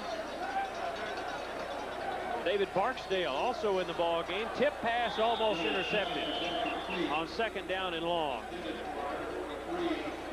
Barksdale is a transfer from UT Arlington. He is a refugee of the now defunct football program at the University of Texas at Arlington, and went to the Cotton Bowl with the Texas Longhorns as a reserve in 1983. So this is his 3rd stop. 2 of them in the Southwest Conference. 3rd team defensive lineman, pretty good football player, getting a chance to work his way into the game this evening. Coaches get a look at him. Blitz coming. Durden, he's picked up, and Toretta under fire, releases, and in and out of the hands of his intended receiver. Man, it was intended for Brian Smith. Merv Skurlark in the vicinity. David Kintai was running deep that time, but Toretta did to see him, and with 5:24 to play, for only the 2nd time tonight, we see Jeff Fiegels. And another opportunity for the Red Raiders to go on offense again. Tyrone Thurman, who was not able to muster much punt return yardage last week against Kansas State, won't get an opportunity here as Fiegels gets off a rather ugly punt. He was aiming for the coffin corner and gets off a blistering 24-yarder that time. That's not the only thing they've done wrong so far. I was going to say, there's not been much misfiring in Miami's attack so far tonight. But setting the ball on the 19-yard line is still inside the 20, starting their possessions. 61-11, a 50-point spread. Be sure to be watching Monday at 5 when the Beverly Hillbillies move to their new time period, followed by Alice at 5:30, Too Close for Comfort at 6, and Give Me a Break at 6:30 right here on KJTV channel 34. Happy to bring you tonight's football game, originating this broadcast in the Orange Bowl in Miami, Florida. 3rd catch for Sprinkles, and there is a 1st down. They are not afraid at all to hit this newly found flex end, a freshman, Troy David Sprinkles. Well, he's 6'5", he's an opposing target, and you got to really be trying to miss him because he's so tall. But he runs a nice route. It's just a slant out route, about a 5 to 7 yard route, and at this point, Miami's going to give him that type of route so that they won't throw it deep, and they're not going to let any Red Raider receivers get behind the secondary. Well, this helps Billy Joe Tolliver, who is starting to do what he was not able to do in the 1st half, and that's find his receivers coming out of the backfield and his flex in. Billy Joe looking for somebody over the middle, and into a crowd. Eddie Anderson, the closest man, almost picked off by number 43, Doug McFadden. Tolliver 13 of 31 now, 126 yards and an interception. McFadden came perilously close to making that 2 interceptions. The largest margin of defeat in history, in Red Raider history, 43 points, and they trail here by 50. So that record, I guess, worth noting. Since we are up here to report the football game, we need to at least make that mention, and then we won't mention it anymore. 61-11. Miami leading Texas Tech by 50, 4:43 to play in the 4th quarter. Well, this is a 2nd down 10 facing Billy Joe Tolliver. Been under heavy pass rush all night long. 13 of 31 passing, and he'll try to hit his 14th of the night. Has a man out there, but Eddie Anderson well covered. Well covered on the play by Miami. Another one of their reserve defensive backs, Kenny Perry, a freshman from Pahokee, Florida, batting that one away. And so Tolliver looks for help across the way. 3rd down, 3rd and 10. And the incomplete pass stops the clock. We expected a long game tonight. This one began at 6:30 Texas time, and it's now approaching 10 o'clock, so this one working on 3.5 hours. And you expect that when you get two throwing teams. Tolliver looks over the Miami defense and doesn't like what he sees, and he'll call timeout. I believe that is the second timeout. I make that the third. No timeouts left for Texas Tech with 4:37 to play. And so they are out of timeouts. No more opportunities to stop the clock. Billy Joe taking this particular drive very seriously because he wants to put something on the board. At the half, the Red Raiders had mustered 8 first downs to 15 for Miami. Well, Bill, you know what keeps drives going? Let's go back to the first half action, because that's where this game really was decided. But really, what really keeps drives going is how the percentage of passes you hit in third down situations. Miami hit 5 of 7 for 71% in third down. Texas Tech was 4 for 9 for 44%. 44% really is not bad in that situation, but when you're going up a team that's going 71%, then it looks bad. And I can still remember that one sequence of plays where 3 times after Texas Tech, or after Miami penalties, Testaverde came right back and completed passes, and he finally got a touchdown out of it. That's right, and they had Testaverde in the hole when they did have him. Testaverde, being the athlete that he is, was able to dig the Hurricane out of that hole. Tough missed pass play there from Tolliver. And it's now 4th down and another punt coming up here. Chris Burns, the deep man again. The Red Raiders missed their opportunity, and Burns will punt it away. Doing a good job. Nice kick there. Taken at the 38 by Perryman, and he's dropped on a nice open field tackle by Texas Tech's Tim Singley, the 5'10 junior from Killeen. 36-yard kick, a 6-yard return. Good field position for Torretta, who already has 1 touchdown pass tonight. And he is thankful for the opportunity to play tonight, trying to make the most of his chance. He's done well also. First down 10 at their own 46-yard line. Good defensive work up front by David Barksdale, number 72 at the bottom of the pile. I gave some background on Barksdale a moment ago, and he was having none of the running play. And so make it 2nd down and 10 as we wind down toward the 3-minute mark. Torretta 1 for 4, 39 yards, but in there is a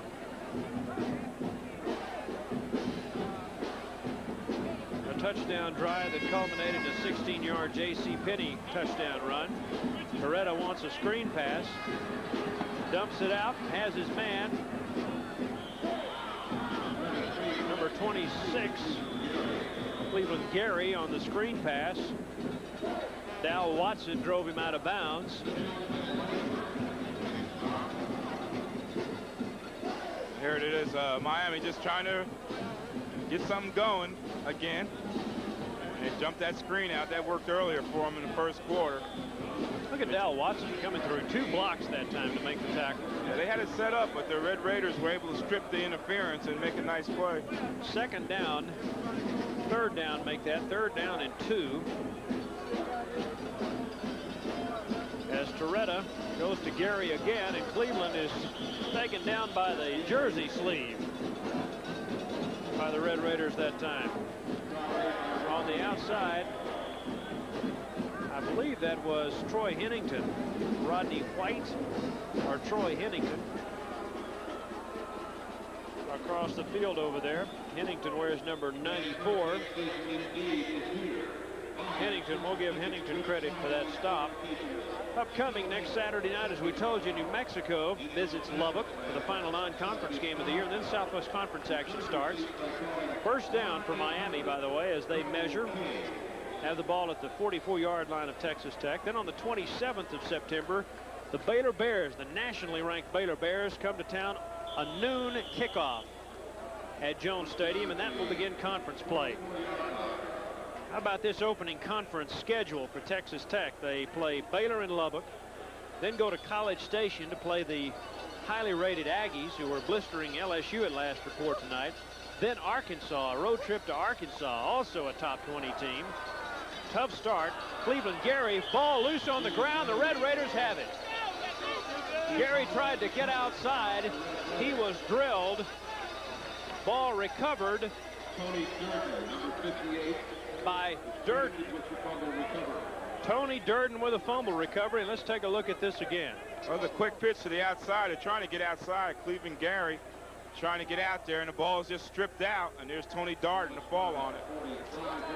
One of the few highlights for the Red Raiders in this ball game, but you can see that they're still playing, they're still hustling, they're still being aggressive, and they stripped that ball away from Cleveland Gary. The Red Raiders got the ball. Nice hit out there by John Elliott of Texas Tech, and the third turnover here. 2 interceptions by the Red Raider defense and a fumble recovery, and almost intercepted in the flat by 83, Kevin Sprinkles. the Miami defensive back Kenny Berry, trying to hit David Sprinkles. Billy Joe Tolliver still the quarterback, and he is determined to keep that ball up and try to get another score out of this, and I don't blame him. 61-11, a minute 57 to go here in the fourth period. Tolliver, who has had a tough night, brings him up to the line of scrimmage. Wayne Walker at the top of your screen. Bottom of your screen, Eddie Anderson. The flex end is Travis Price, just off the line of scrimmage. Play action pass and a forward pitch to Garnett. Some trickery that will get them a first down. Nice play. Very niftily done by Billy Joe Tolliver to Isaac Garnett. Well, we used to call that the old shovel pass, made famous by Roger Staubach to Preston Pearson. That's right. The shovel pass. You run that out of the shotgun. It's a very effective play. And it gets him a first down here. They didn't use the shotgun. They were under the center with it, but Tolliver, see the quick flip. The back comes underneath all the pressure. Well executed. Very well executed. Into Miami territory. 1st and 10 at the 45. Still time, a minute 24. Delay, little cross buck. That is James Gary for Texas Tech. James Gray, I'm sorry, James Gray, the redshirt freshman from Trimble Tech. Former teammate of Irvin Ferris. That's a good-looking combo for the next 3 years for the Red Raiders. Ferris, a sophomore. And Gray, the redshirt freshman. 4 wide receivers in the pattern. Make that 3 with 2 running backs. And another chance for James Gray. And Gray gets another first down, or he'll be very close to it. That moves the chains. 37 seconds left to play, and Texas Tech out of timeouts now. So let's hope for a score for the Red Raiders here. Trailing by 50, no timeouts left and a lot of ground to cover, 34 yards away from pay dirt. Billy Joe Tolliver as Eddie Anderson, Wayne Walker, top of your screen. That's who he's looking for. Open, but overthrows Walker at the 8-yard line. 17 seconds left to play. That will kill the clock. I think one of the big keys tonight, Drew, was the fact that as we pointed out in the third quarter, they just have not been able to get the ball to guys like Walker. Tyrone Thurman hasn't caught a pass tonight. Well, they haven't been able to utilize the outside receivers. We have to give some of that credit to the Miami defensive secondary coach, Carlos Maynard, who used to coach the Red Raider defensive secondary. And when he coached the Red Raider defensive secondary, he had the secondary nationally ranked as far as stopping the pass. So, you know, he knew what was happening here, and that's what he did tonight. As we count down, 9, 8, 7, 6. Well, Isaac Garnett gets the last pass, but that'll do it. The final play of the game, and I'm sure for David McWilliams, Drew, not a moment too soon. That's correct. He was a little bit outmanned tonight. Miami, an awfully good football team, a team with national championship aspirations. As you take a look at Jimmy Johnson and David McWilliams, both former Southwest Conference players, now head coaches. Better days ahead for McWilliams. A learning situation tonight for the Red Raiders. They take their licks, though, no question about it. No way to sugarcoat a game like this. 61-11, the final score. Any final thoughts, Drew? No, it's just a great performance by the Miami Hurricane, and now everybody in Texas knows why they are #2 in the nation. Well, next week the New Mexico team comes to Lubbock, so get out and support those Red Raiders. They need your help. They're 1-1 following tonight's game. 4 touchdown passes from Vinny Testaverde. A tough night for Billy Joe Tolliver. The final, Miami 61, Texas Tech 11. I'd like to thank our entire crew here at the Orange Bowl. For Drew Pearson, I'm Bill Coates, bidding you a good night from Miami, Florida.